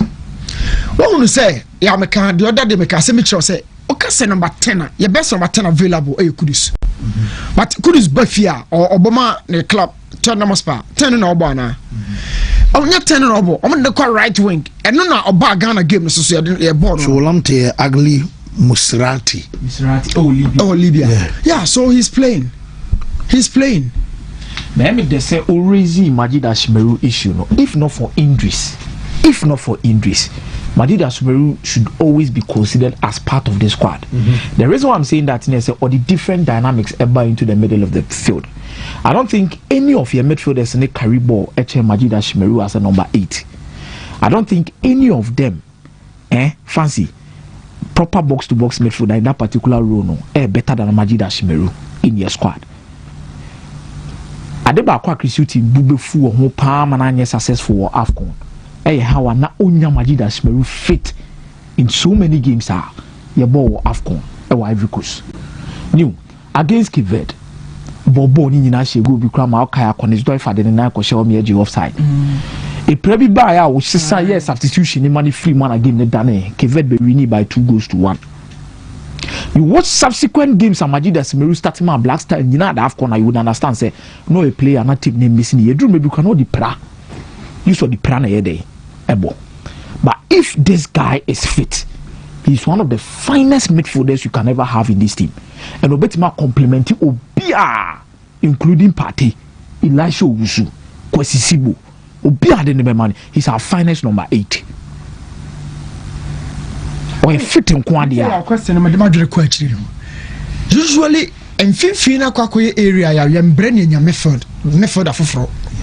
And see, Ababe, yes, so full, say about ditch back on our onion honor. It is easier. As I say about Sibodi, I'm telling you, there's another young Baden Ghanaian central midfielder or no KCCA. Even in central defense, you have another young chap who's Spain or no Jukumuno or no Simpson when you call boy. Look, so to say, the Simpson and that's a Black Star material, but Abia, you better know Abia form 1 or 2, so there's so many winner former. Who knows? Every can walk up when you be a so Obia were train okay. About time one your more and your fluke. I 1 too many. That should have been my last point. I may call home. So we need the best of the best. Yatia dache. And na yenya coach Kwesiapia. Ayire no scouty a two-month squad no when you Benezo Ferimo at the back hono. It is easier to lose these boys. After Duncan as and fire because you be for process here. But yo, the same American you or be a Sibo Thomas Partey. Thomas is around 33 years. Do you think Thomas can go on beyond 2 tournaments ahead of us? 33 years old. Or quite the next World Cup we are. Yo, hitting 34, we will be saying Thomas Partey. Why am I? Dubai, how baby, then we'll be looking for another young child. But I'm saying, for energy, for balance, and for the game's tenacity, Majid Ashmeru happens to be one midfielder. Yo, at this point, if not for injury, said Yakumia, he has to be here. And my last player, me kind of want some kakra. It be an other ones and escape from the but me per se, me scan it through the net. Abetamwa. Yow, Abetamwa for the third time about the debut. Baby, I'll do me come in 72. Or no, my unit to train. But on also 1 year and baby, I'll do no. So that standby list to be so. Etro papa. Etro crassa ya fro. listen stand by ho no etro say we are part of the soup. Just stand by on so be so wo nche on so stand by ni mu abehye obi pesa by oh no yenya mfrosa brain side to no baby a wugina na wo ye waiting no somebody is also waiting behind you epe ho maba baby American say Albert we do tricky points hwe yaw ya Ghana players bebre asa wo hye Jesse no wia ne sa bibi kitikiti bi ye hunu bi na yaw ya na me ya say wo hu player no bi wa unfortunately in the form no so so hu form no bi affected psychologically. I have been shocked by this trend. Local players get called into the national team. Onya bi bo onya training here obi on ma say you pushing it na onya bi at some point na ate akoda player no yira na the form no so asa yira Albert baby oduru no so we a big player show to us. If you want to tell us say we are young court e jijo so kakra kotoko afa say tie national no so rivals so be has for fans e be rekum Chelsea for our show man mo didi watam mo adwawo. You need to convince all those people say I belong to Ghana as well. Because in Benjamin Asare nya call up make I say former Sanchoro ko Benjamin Asare ba onu aji tumu say Frederick Asare sorry by Frederick tumu say no like Ghana ya adwuma okay o deserve call up no ana unya enkoye club say o ana bia me arch rival ti na on deserve o bia jatum say Asare deserve so sana amwade ne betimi aye Razak Simpson nya call up okwan ne den start ball boy no bia ka say no Simpson deserve a betimi abo Black Stars na boniye so to say be na say wanya call up na no nche say kone ko ball e bia o matches na true you might never know coach no da so hell yo hana dwuma na wo kan intentem na it's very difficult to still maintain and sustain yourself relevant as look but sa go be oboshe Kwara the other day no it involved everything that goal no one should have taken him there na the enti abon kokone say mahu kwampoku wakoso hwa I want to come so question here. To lot of players I can tell you, Justice Blamo, Agadasmo, they've always been knocking around the blast out door, just as Albert Wabedrie. And yeah, so for a player to score a volley of that nature, huge expectation. We are class posted. Born and see for more. Number 2. Born and see for. Now 2 central defenders. Seen him. No. I just on cross road. You know. The keeper absolutely had nothing to do on the situation. Volley under pressure. Now it takes a lot to get that ball back of the net. And to say only a fluke Omone Lions when a bicycle kiki. That's another thing. Bar for bar no cross bar no Then in born the LD number 9 for no omujuma diemu. Set while running about box now be maintaining brief at the ball at 20. Yaw bonum obebremi mentally or physically. Now I'm running from deep about 60 meters. I do boxing. Mentally, how to cushion your brain. Now the ball not turn it. One of the games, I think semantics. Semantics go back on the Ashomo. Boy, he ran through the entirety of the field. This is pure energy. Yeah, volunteer. Take time and do this for me. Watch this go. Power any placement power and the timing to have connection to that ball no look yane makwa so what me search goal no yo e so pay no at this point onyama box no more. This is anticipation also watch now anticipation he's just waiting patiently but before the ball arrives no do hon mawie watch this what more could earn him a national team color. So I feel say with 2 games left, these are not the best players we have, and we should still fish for deeper players. I'm meeting about the competition. They are better. Say a back coach no so near because in the World Cup qualifiers, let me say apart from second on the ball, a ball Comoros are so it means auto there. Let me say qualifies no there so far, and then the record near superb. Let me say, I'm not checking the numbers in the Kutano now. In games I born in the World Cup under Otuado, then you look at the points are waiting me are accumulated here. then you would understand the impact in this particular squad. Shadrach Bitimi share Eddie Amaye, then we would understand. In the World Cup qualification as it stands, the 4-3 now you share Central African Republic. Then you could share Mali by 2-1 in that particular game, because the first one I Lucy, was against Comoros. Comoros could share Ghana by 1-0. After that game, any jar a Ukraine. Let's not forget, say, Madagascar 1-0 biwaha. That late win there is Asunya. Then we failed to beat Comoros. Right after Comoros, so Tuado Befa, Ghana team Libim. Then you look at the World Cup, Obeshe Mali 2-1, or Central African Republic 4-3. In recent results, Ayahunina and Wasaswaka Koshe Madagascar 3-0, Washe Chad 5-0, Omone Chad Asabo 1-1.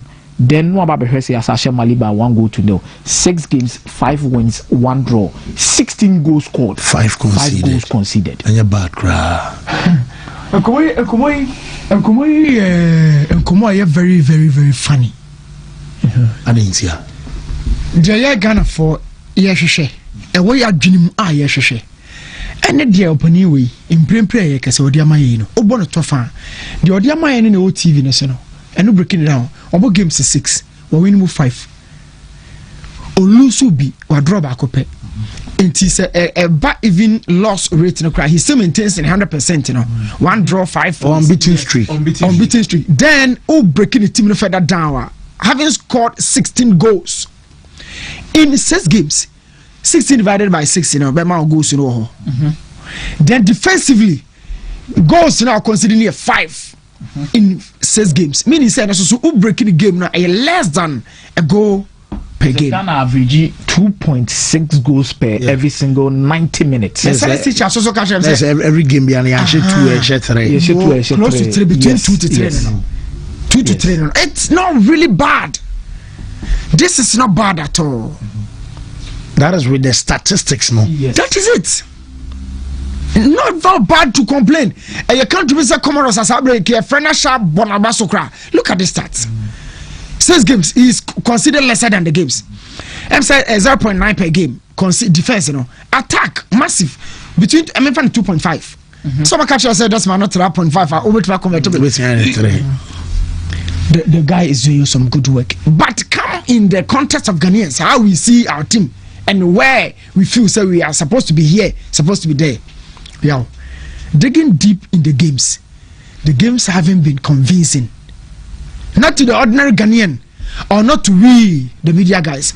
But look at the stats. So in speaking only to the stats, problem ni ho. But performance on the pitch na di any ho. The eye tests. Yeah. Okay, for the performances, Ghana Mali. Far away, you can Mali by 2-1. You have Ghana Central African Republic. You say Central African Republic will crew Mali by 4-3. You have 2 games now. Mali, not in a bad way, so Wakojiska. But tactically, they felt that he could have done better. So I give them Jordan a UD full free bench by 2 goals, over 10 game now. Emily by 2-1. Then the Central African Republic game you started Jordan. Yes, no mate. Louis Mafuta hat-trick. Yes, no mate. And Jordan you the ball hat-trick in the show by 4-3. 2 players in hat-trick that night. So 2 games now you're here no. Despite getting important wins, Ghanaians were not satisfied because they felt to say our results we not lack. For results, the game gave us the results. But through the game, and Ghanaians were not satisfied. So this is where Otto has been now. So to say they 2-3, and I remember if you be able to the right man for Jumano. But so you're born in the air. Also be a count results no. That be a so say and the born in the air. The Ghanaians for us to pioneer say there were 2 qualifying matches that were going on as at that particular time. There was the African Cup of Nations qualifiers. What did they mention as no? And there was the World Cup qualifiers. I'm telling you for a fact, the Ghanaians were much more disappointed. And at the states now, you go to the court to more Ghana for who say numbers a good screen is so crano, FM ko baby ano. The kind of things that happened during the African Cup of Nations qualifiers. Yes. Francie. Now Ghana since 2004. we've played in almost every single African Cup of Nations. First of all, and there was even a belief, not even a belief, it is factual. Say, no matter who is the coach for Ghana Black Stars, qualifying for AFCON is the bare minimum. It's the bare minimum. Sika kono di ebekobi. Kisiti mo bebo 1 or 2 matches bi actually. So 6 in one of the bia na. Naturally, na quite to say all the backline football. Na yenim se kotoko ne ha se de e Champions League. Na ya fa Liberty King Faisal, Dwarfs any other team. Ne do mo confederation no. There has not been any single year since 2004 Ghana akwa this be a we 2018 World Cup this in China. Yanko World Cup then AFCON. That year ko AFCON ba World Cup ni anye dey. Yanko because no AFCON about 2019. What did they mention as because you boba 2017. Yeah, calendar ni ye about 2019. Ye ko AFCON by Yanko World Cup 2018. But 2006 we went to the AFCON. We qualified for the World Cup. 2010 we went for the AFCON, played in the final against Angola. Angola 2010. Qualified for the World Cup. In 2014, you have about AFCON 2015. A free AFCON, no moko boy ya. Africos moko haya the okobino. Now, and we have World Cup 2014. Yes, AFCON. So Obama be 2017, Obama be 2019. 2019 yekogu ye one month ya Comoros mo. We did not go for 2018 World Cup, but for World Cup 2022, we went for AFCON 2023. But this time around, be call World Cup before, either before or after. We will play either we play the AFCON before or we come back and come play the AFCON. Also, calendar now is a when it comes to African Cup of Nations in the afi near bought AFCON no after World Cup because 2022 you bought AFCON no subsequently after that. What did they mention? I said no. 2018 you bought AFCON no right after that, but for 2010 and the rest we played the AFCON in the same year, just like 2006. You bought January Baba Amando mo.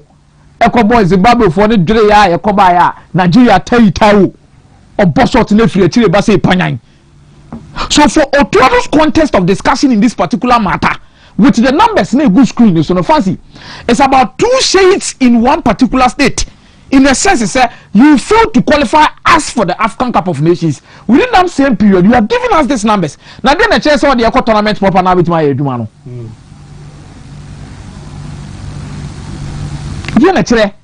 And performance is not need to be catch up about the World Cup, no, and the raising questions. Now you look at the following 2 games that came in, then you would understand the reason why Ghanaians were literally angry at whatever Otuado did. Yes, your child 5 goals to nil. Obiya Mr. Chad.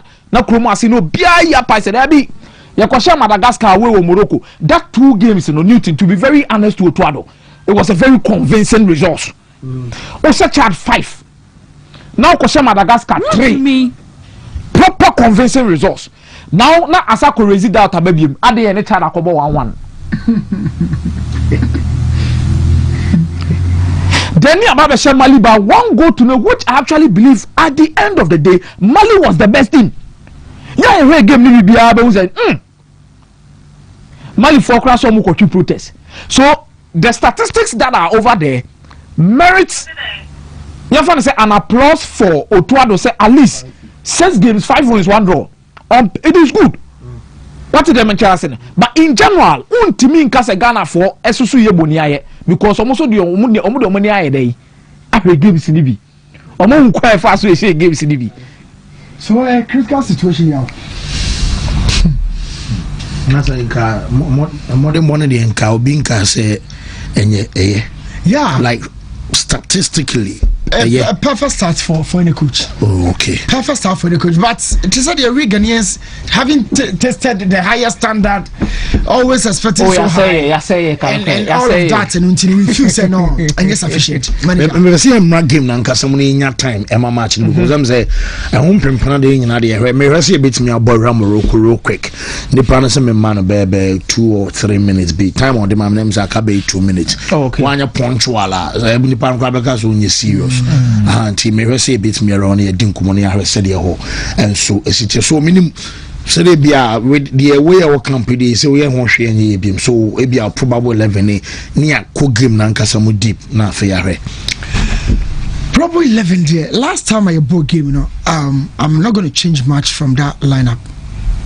baby me wo problem kakra no coach no Benjamin of course be bought ne honma and already said we beba already said the game we are no and being it an away game no oni isa akomunyi na menya na ali do ball right back not left back no Gideon Mensah and more left back for consistency. I haven't had a convincing output from any left back yet. The ball Gideon Mensah met me a Jiku. I think Jiku central defense or the lot of leadership and calmness. Yo, set the pressure, see what field in the sono. So when you play, you better represent departmentally. About 50 hours back, we are calming down. Yeah, now you country if I'm free a team because recently we've seen small countries are more higher power. So we go in every game with the same mentality. I never talk about Egypt, Cameroon, Algeria, and Tunisia. And I'll be going for Jiku. Salisu has the experience, the elitism, everything above Ajeti. But Salisu convinced me so much. I watched that game for Monaco the other day. I'm about 2-2 no. I was against Man City. I'm a game no Famra. Salisu was a bit late in all the doers. Haaland game in America. Before Haaland picks up the ball, now Salisu after now do recover and say, Monaco game no. And I saw those 2 goals and said, Salisu, with your body, with your physique. Oh, you have the big personality. Haaland want me. Yes, nice. Also, I'm from Rabbi. No, building your influence here. Then I boy at on it. And watch Salisu and pick Haaland. Watch the 2. Well, no, he was. Yes, Haaland will pace a chance Salisu. But now Salisu was pace. True, what can pace? I am talking about space. Yes, it's your friend. Oh, Baba, how do you hold that? Watch the 2 players. Just strike and Haaland and Shahono. But then, baby, you understand? He has the pace. You have the space. 6. Yeah, he's calm, but baby, who has speed? Kakrebia. Okay, Ronaldo World Cup. No, similar situations are. Yeah, now I have fine margins. No, but I'll be going with Salisu and Jiku. And feel no. Elisha Thomas Partey should have me in a double pivot. Now, Antoine Semenyo, Kudus. Isahaku on the right. Yow. My boy Semenyo our left. No my boy game we say they say enye na kiasem. My boy Isahaku our right. Nam the Kudus boy Jordan Ayuchi. Me to bench Jordan for AFCON ya boy you top scorers in one. Jordan you top 3 now count. Jordan Ayu, Dennis Buanga of Gabon, Mo Salah. And also and Mohamed Amorim of Algeria, no Babenya Jordan Ayu of Ghana. These players, so by them I could bench me top scorer, me captain. I mean, in terms of experience, he's one of the top guys of our lineup. So Jordan will lead the line. The Chino Mebomi and Semenyo on the left. Kudus behind Jordan and in between Semenyo and Isahaku. Now a double pivot, you know. Hey, Kosisi Baba. But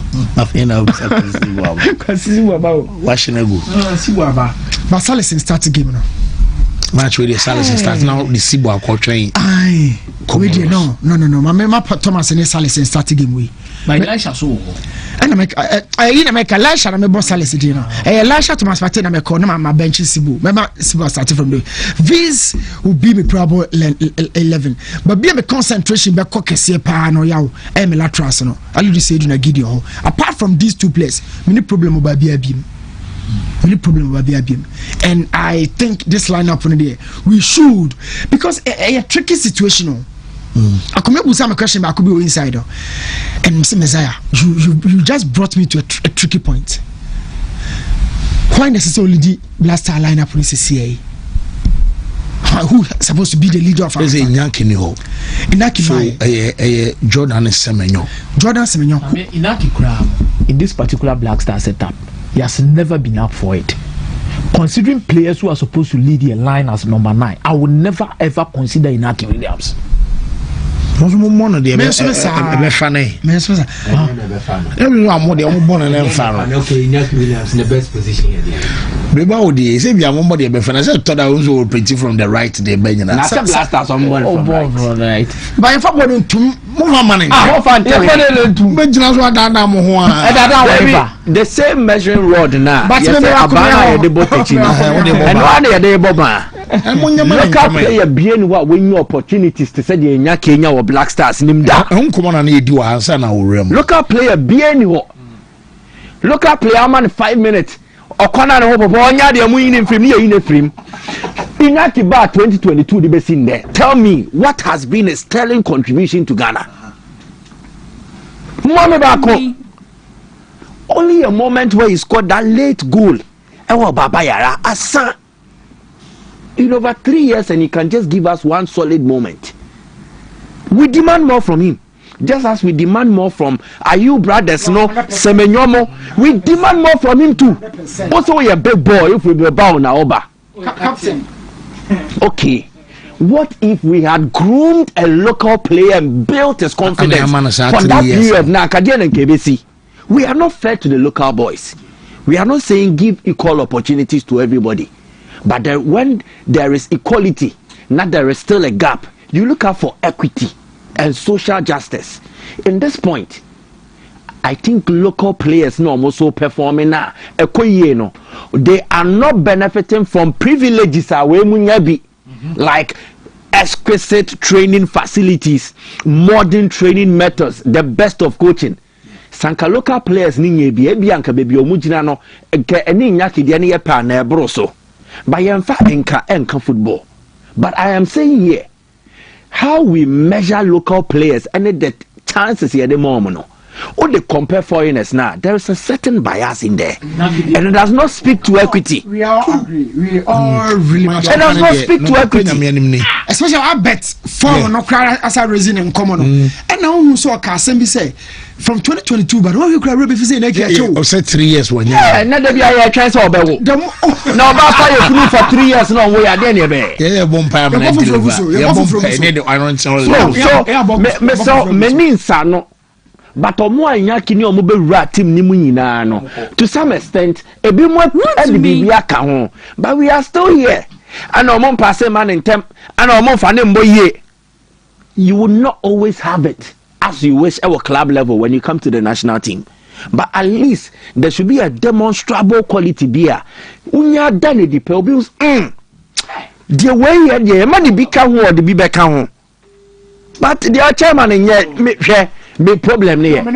We won't settle. Wontumi settle a Black Stars team. We won't see the best of Iñaki, and he denied us the best years of his playing career. Timer, no. Wafaya ko World Cup biya. Yani didn't call World Cup. Iñaki did not take us to the World Cup. Debbie, qualification for the World Cup. Where was Iñaki? Iñaki was nowhere to be found. Yani didn't call World Cup. He denied us his best years. Time out Jinaswa Mojamono. One opportunity. Exactly. So the way you see Masaji Iñaki Dienona, I say you be a nego. So chairman, he has underperformed. A local player and a Koyanki, I know good so. And on Yadia, and a league no good as I know Peonia. Oh, no, wasn't any break. No, neck points in the local player and a Koya. Say, and say, Sankumoi. Always there be almost your boys no comment we nyai kana then so be kono nya sa few minutes na ye kana na be say a castle Wontumi mob so as a kakra na but Benjamin Asare ana make so wa make it clear case. Yeah. No, sorry, then I'm your boys no pa. I'm serious. Koroko from a goalkeeper no USC. They na no one Felix. Ah, na another Felix Che so. Huh? Felix Che said this Drew baby na ye not sa boy to me number 1.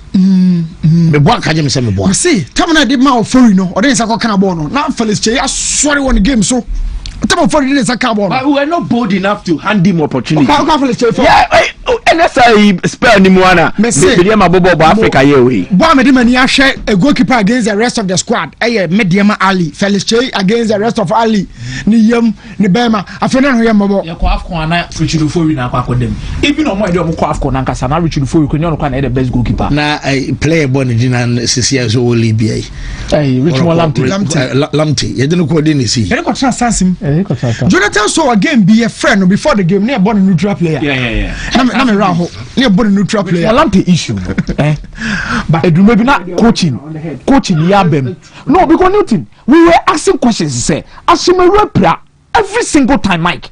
You could be Asimeru pra profile na Asimeru as an 8. No the my team no. Christy here be.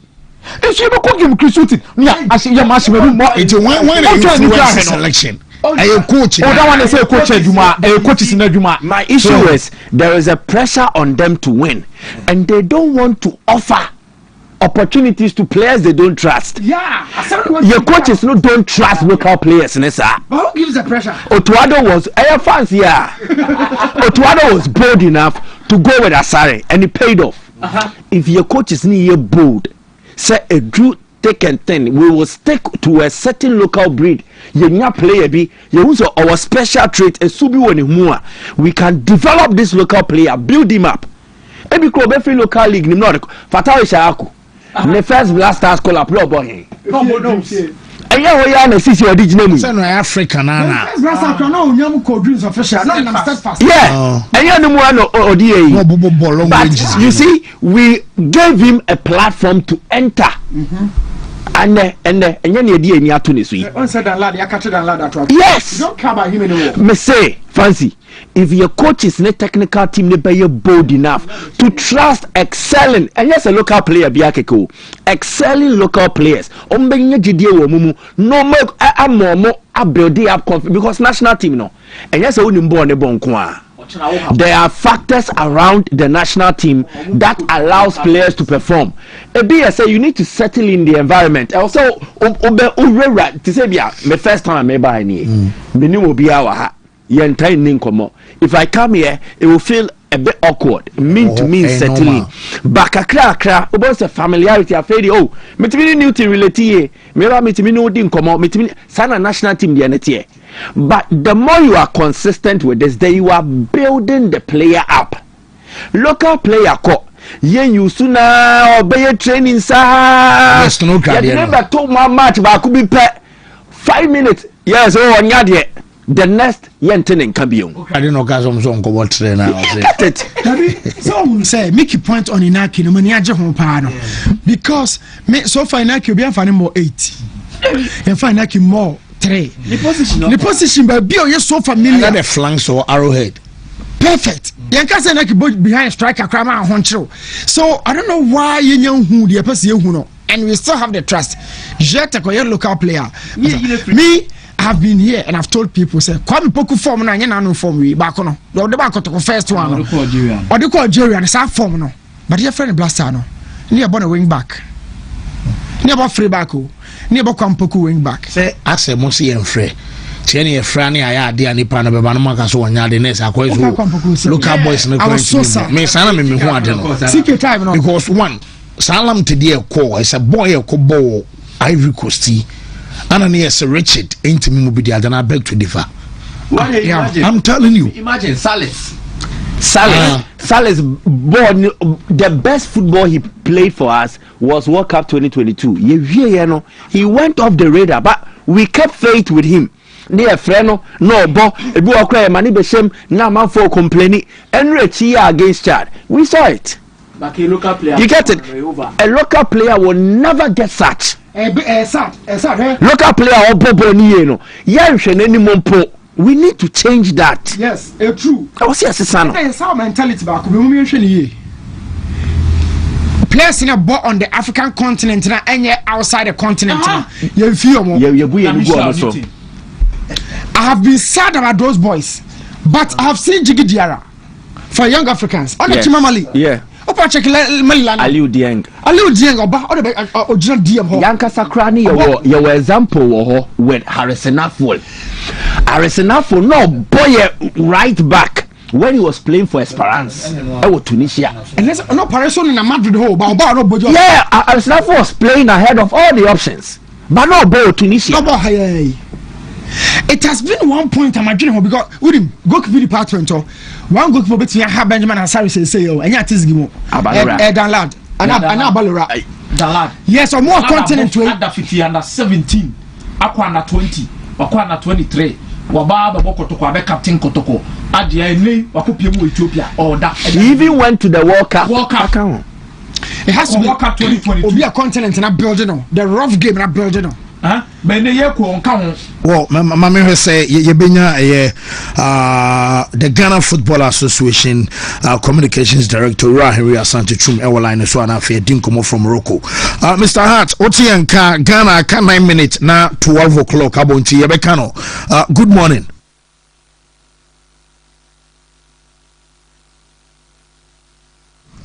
Hello? Good afternoon. Oh, okay. Mate.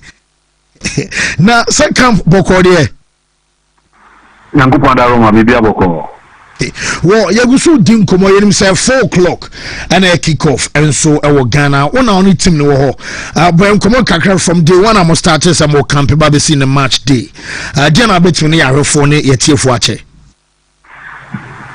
Well, fancy the American say since Saturday, every pay Chrome have seen them. Any will be pay and advanced meeting come by Meminda and I do the film every pay Morocco. And you decided to say every campion instead of coming to Accra. Now I assign nearby because now I'm extra 2.5 days and 3 days to prepare for this match. And all connected from Europe, Baha. Much easier and shorter than tell Webankai. My assign a fosrobium.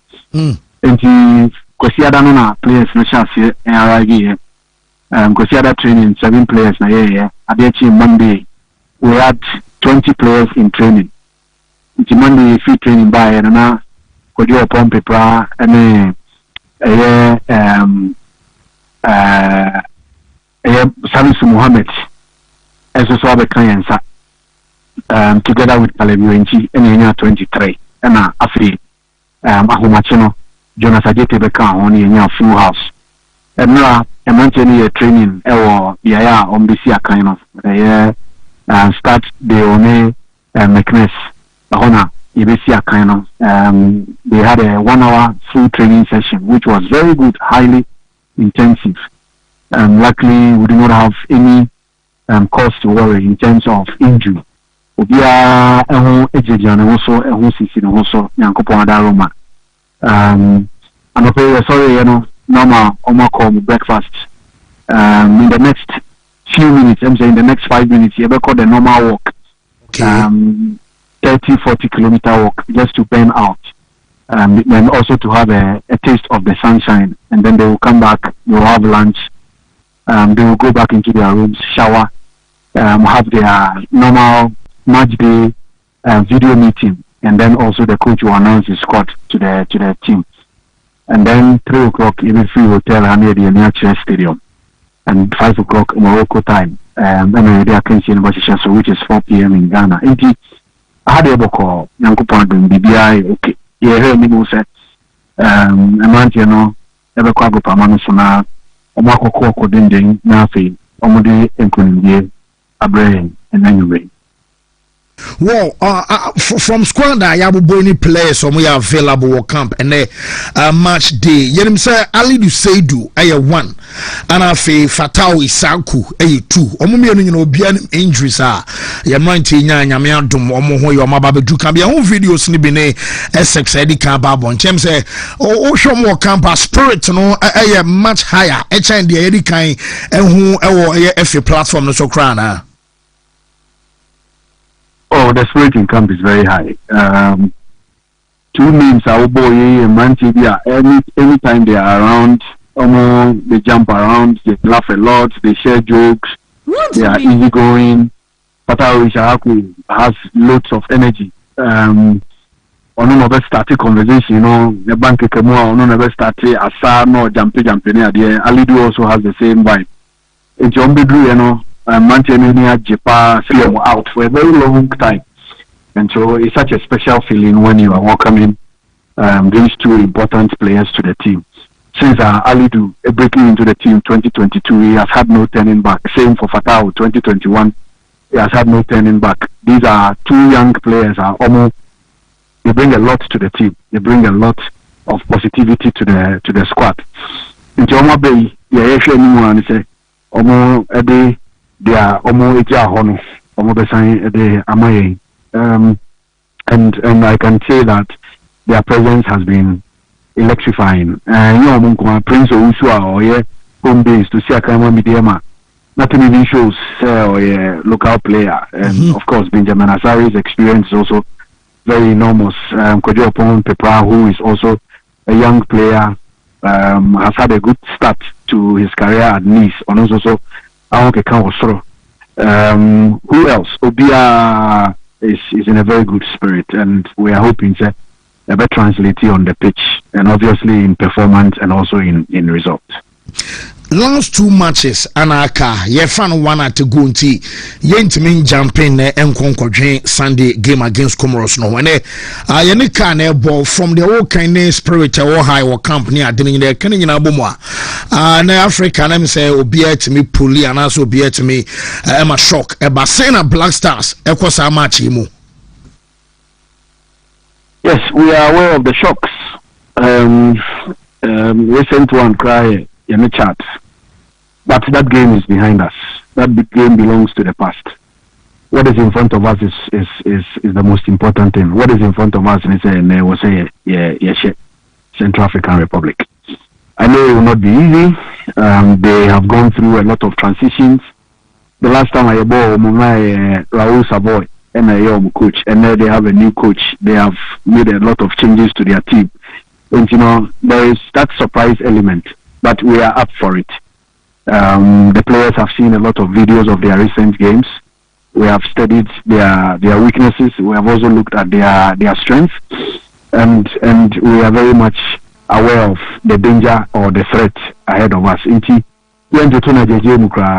not as if when you go into a battlefield, you cannot take your opponents for granted. You have to be fully armed and gather all your arsenal and go into the battlefield. That is the approach. The approach is that it's as if African here. We need the 3 points badly. We know they can mess up our campaign if we do not take things seriously. You're very focused. We are upbeat. The players are well psyched up. We have tried as much as possible. So my body, their soul, everything must be fully concentrated on the game. And we know that at the end of the day, which is a win. And then once we are done, we will think of Comoros on Sunday. Before say be more how because I was say said okay some be work enchibiana wa concentrating na so my last 2 in 1 one no say Morocco there many sure say pitch consensus bia also we bia maybe ekobo no ana pitch ayese na pitch ayese na afi 2 e dey na Ghana fo nyina nhwe no free Black Stars ho and anwumre. Yes, the pitch is okay, and now I call it training or maybe they can call it, and Alex Asante they can call it a co-share facility, and then we give the information to the technical team. A very active facility. Omobo Moroccan Botolo League, and then during the last window in September, Ahana, Central African Republic, and Comoros Asia, Omudi in Kugu. During the last window, and one of the new pitches I almost see nice dressing rooms, nice facilities, good pitch as well, grass pitch, very nice for football. Yesterday the players enjoyed the training, and I think that they are okay with the condition of the pitch. In terms of expectations, I know expectations are high. The pressure is on. Ghanaians are very much expectant, and the players know exactly the amount of pressure and frustration. Expectation. Also, Yes, we have done it before, and I know that they will do it again. We need the support of Ghanaians. This journey began in September 2023 when we met Madagascar, El Baba and Rago Pramaso. And then we continued with another home game against Central African Republic in June 2024. Yabo Chad, Ewon Krain, Yabo Mali, Ewon Krain, and then Yabo Central African Republic or Morocco. The approach is the same. We want to go into the match with that same ambition of winning. And it will not be easy. Sometimes it's difficult playing against teams that come in without a record, without anything at stake. But Omokrana and we are aware of all these factors. And I can say that the approach is not going to be different. We want to go in, fight for the points, get the 3 points, and then we will think about Comoros. But unfortunately, we do acknowledge their support over the years since our journey started, and we know that so this to me and one day any solution no better team na yeti nkunim e dey more mine.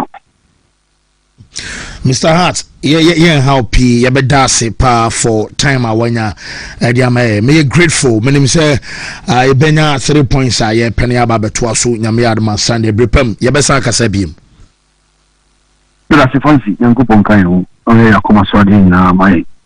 Me gidi ye say we be enumenu nsia de na ati asempa. Yes, many thanks for time. Yes, indeed. The Ghana Football Association Communications Director, Ra Henry Asante Chum, Anna Yeneno Ekokuri. I mean, you have a preaching of Yamra Koroko match in this one. I think we'll be expecting a very good results. Whatever happens, the most important thing is to get a win.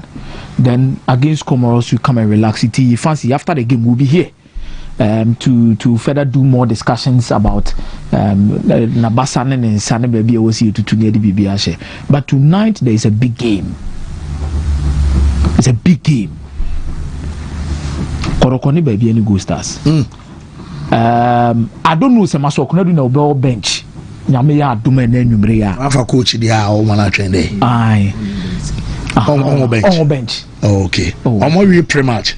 I'm pre-match. Oh, okay. I'm pre-match. Say, pre-match. Pre-match. Pre-match in Commodity and your radio. Okay, Matty, and yeah. So, we did. What do you suppose when you have the game? No, so one beer. Baba Jesus no so second question and usual colors now. Okay now. And then Gold Stars or more away a colors. Do I want to call Jerry 5 rara? Debbie. Newton is all mention. The players they share what Jerry no. Newton so mention into your machine. It's always just yeah, question why. I think there's just a place now. The last time we saw Ubi so munya from one player after the other. Obiabe Kajo so munya league now. Imagine almost African beam. Edo. Do you know me problem with? Because one, Anya was feeling Akwane background man come in see. Maybe a boy knows and can see next time. The could be in there, Dino. The ball Kabili in there, you know, be a one video. No, I'm only place next year. So, the place in the Kabili for the almost OJ. You're the front of the and how many jerseys for per game? 2 and per season. No, game be a 2. Game be a 2. And also Gold Stars play a bobo, you bet me a swap jersey. I lead you to buy okay. Now so swap 2 new way. I just all the Kabili in the jersey in the bobo. I said over Hamadi. But if you fancy, I think Gold Stars a pa. If they want to win the league again, it's important say you go to certain venues and get results. Bakoye Baba has posted them, especially when you are playing against Kotoko. And as you to say Fiade say will be a 5 point wow. Say you have a 1 point score. Lions have a 1 point. But me have Lions team now. There are certain teams on have a 1 point. I will complain. I will how. because of team Nekuto Money results. In the last 10 years, when it comes to the Ghana Premier League, only Kotoko and our qualify Kobo Continental Tournament. What about the following season where we move top 4? The rest of the teams in Makwabani they struggle to get in. But Anna, a bit mama Adrian Saka crowd to whatever Gold Stars are doing, unless we beat him. Almost signing some a target for the league again, not for Africa. Because Gold Stars are Madrid and come back to Africa. There are certain signings that can come back targeted. But the core part of this particular team, when Konto, boys, almost in some winning. The first time we come to teach you, we made for the league. So they can be competent against any other team when it comes to the league. The recent games between Gold Stars and the Kotoko, fancy, are a close call. From the time baby and Gold Stars ever league in him, Kotoko show mobile 1-0. Obekaya sa go na Opong Isaac Opong. Ekele one they said the other part. Who is that game the free one ma? It has been a close call. Draw Abem 1-0 Abem Gold Stars Ashe Kotoko 2-1 Abem Omako the Gaka top 4. Ama Gold Stars Akoshe Kotoko by 2-1. Omo be champion of champions. Abem so close. Ama Kotoko we need the game no last minute. It's been a game where Urebiana fancy and Nigama Gabu wom. Apart from games I have in Kumasi ha.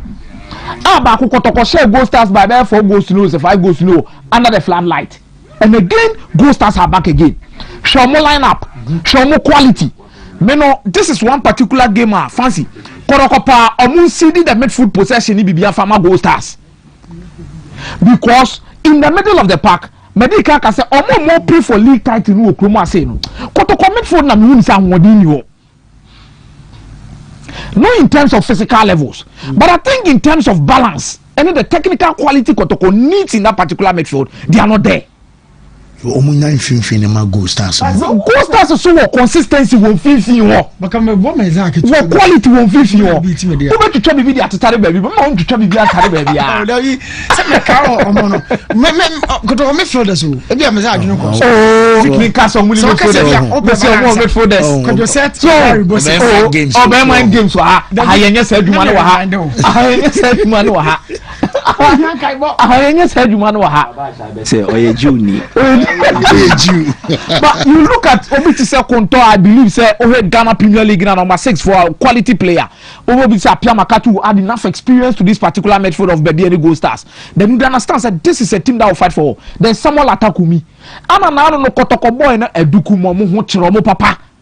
Ye bobo ni tisi o machia o nam ho sa o stretch mo. So if they should even go with the front two of Atakumi any eduku and ne Ablo any Samba ewo adwumaye. But I think Kotoko will also be looking at the broader picture. Say squad na was maybe playing time because ya sense almost inside players bebre. When players almost inside bebre na mean say almost match squad them too. So I think for weekend game they will have another option. But for today, I wouldn't be surprised if they are normal optive for me to say Henry Ansu at the back line with Zakaria Fuseni. I wouldn't be surprised because weekend or more nations bo. Many am surprised if they are Hamza Takrabi Timabo too. I wouldn't be surprised because they will need that particular squad rotation going into the work game to get the best results. But at home, Kotoko person work game no mo pulling a lot of people to come and watch. But Sunday I told some Kotoko supporters something. Say move fancy mutrim. Kotoko bo goalless and be modra. And I didn't know about 0-0. And I was like Chelsea bo goalless. I can next game cut video center here. True. Compare reaction. Oh, I'm not saying also the frustration here bad. Maybe. I'm saying to stand on it and say, oh, when I'm crying background, I'm share. Yeah, man. What did I Ana Kotoko ne bogo lesson no. Na be say Chelsea there. Be the trainer by ha news if you be quiet. New to asema make no. By so bo no. It also demand for the player. Oh, fancy who hasn't said that nobody should demand for because we share fancy no more. It is two different things. It is two different. Na momo hokra no bodra mo master room. Mo mehwe. Omo mehwe. But omo me say omo mehwe. Asem no, that is what I'm talking about. They come. So when under the floodlight, don't sit at home. Come and support your club. Fancy, I will always say this: a club in this season, a quiet dominant. Come and support your club and make sure some results. And yes, I final results back not because two crucial games before work or both Bebiani Gold Stars league champions an Africa rep. Champions League. Oh yeah, Obo Nations FC. Oh, Abrankese. Difficult games. It is 6 points we look at Kanwa and no meet me a trick crowd be now about work game no. So it's important to give your team a very good performance and give them results. And I think Kotoko will be happy with the form of Ibejo. Sa akoda no, say club no honhom na fa na wie. Abona so wie. Baby edi kan bona so yes, ade no koye obrekum no. Okoba ene ha ade okoye wo Abeokuta. Ne na no ball sa be ball baba Sports Stadium. I think it's about finding the right balance between these two teams and getting the results. But and then it's about quality. Fancy obi obe catch us go stars in quality be oboa. Obi obe catch us Kotoko ball number be obo be time be oboa. These are two teams whenever they meet. One thing you can be assured of, go be PM. New bread. Let me say, I'm a man come because Mike, bra. Me cry me asana na my margin. I am here to promote the game. Yes. Game no. Black Stars by the time on boy we no. That was it me a key stakeholder. Donkey. There is me musamo here. You see na ya calculate na ya che. Yeah. Unzo biare. Mike say njabe say Mike say ntimi nya do. Is unzo biare. So say wa kodo do say. Is it wa kodo do say. Is it no mark record say. Wa I tre ana fa mani so. Oh so record na ku. No that we na me busa. The manager ho na. We na dey camera su. Ama me say manager na wo ho no. Me na your manager kasa. Me need duty. Me juma na kwa ye facility. Be ma ke o, nya facility. Me who trust do baby. Every day be ade be chi bia no susu antwa 200 cities. On did you come to 20? Messiah. It says Saturday be your 20 cities. No chama e. So no dey no di no chatu na. O chatu ti say 200 cities. Wow. Manager na unka biara. Every Saturday. Manager crowd show was. Wow. Manager Ananias Resapio Otis Kedi BC. Manager wow. On declare the income. Ananias Resapio. Manager wow. Manager Daniel Ambulance was wow. More than 200. This is a game of two very the champion of champions. They faced off the top four. Last season, Kodoko Peke 4 points from Gold Stars, 4 out of 6. Top 4 Gold Stars staying champion of champions, Kodoko Kotian or Mubion. Gold Stars are peeved. Ashiom, they will want to come here and respond. Mature settings and my game way a day. They both were engaged in Africa. Baku die koye, baku ankoye. Baku person chese anka obo mi die ni bia bia anko endru baby awu edru sisi. This game has everything that points towards the fact that it is going to be a very, very big game. Ebuono, Shadrach betime repeat here, 20, 30, 70. Center line 30, VIP 70, Popular Stand 20. Blasters ebebo 4 by 5:30 court 6 na Blasters away. Be out to stadium. The next venue we are more Dabi. And then so no Nyankopon ya dom the ebeto atoni and plaza. So we have a perfect weather and perfect conditions. Say obia beba be support Kotoko. No obia so aba be hwe football efe. Even if you don't support Kotoko, come and attest to the quality possessed by Gold Stars team no. So almost here Albertamo our form no boni ya attack me so form. Also obopa. And the two strikers will face off against each other. Atakumi versus Albertamo. It is going to be an interesting battle. Please come and watch. And commentaries will be live. Game won't be in TV so. TV3 Onia TV Bay. And then by kindest courtesy GA Sports Live. There will be English and then Akan commentary. Radio station be a sumbu be a Ghana and on Sabeka commentary no was ubenyeti a free commentary no a free and jiska. Into radio station be a dimubiano, you will find the commentary available on it. And it is interesting to the sense that commentary no a or ya dear and a commentary no. So you will get quality content both in English and in Akansa Newton Koye co-commentary or Nations FC this way draw Blacks. No ha no be afraid. And you to know Jai coaching there. Sir, was it still on farmer? Am I? Oh, so we always say, my processing the my processing the details. More alpha me number and share anymore. Baby, and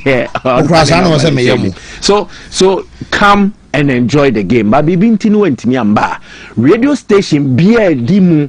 Our person take commentary was in Shira, Kesben, Pure, Angel, a lot of the top radio stations around. Opemso, when Sabekan live commentary, and now with the open bro for Nidia, collab, joy mo, when Sabekan commentary also, there you get to listen. This season, you have see the Premier League, echo and next level. We are painting the Ghana football in digital color. Those commentary, what you want with them? Yeah, referee. Yeah, check him. The referee and we over him. Yeah, may you then a referee and answer. Menti fancy. You can listen to the commentary and enjoy. Wapon. What the fuck I say? I said a referee. And so be right in there. Soccer by Fatilona no more to Jano Sunday. And to be white. Okay, Obano so commentary boss or supporters, or member support. And it's a commentary position. Everybody is welcome. Obia, so oh yeah. But I'm interested to Hano. Akumian Cheney and Amiba. Akumian Chenho. And I also so we were doing English. Okay. Yeah, English. And Fatilo and be white also yeah. It's one set up. So we're quality sound and never crisp. Okay. Baby, I'll bet me. Okay, good. Exactly. So, oh, blah. Commentary position. So, okay, lady in the number. Oh, David.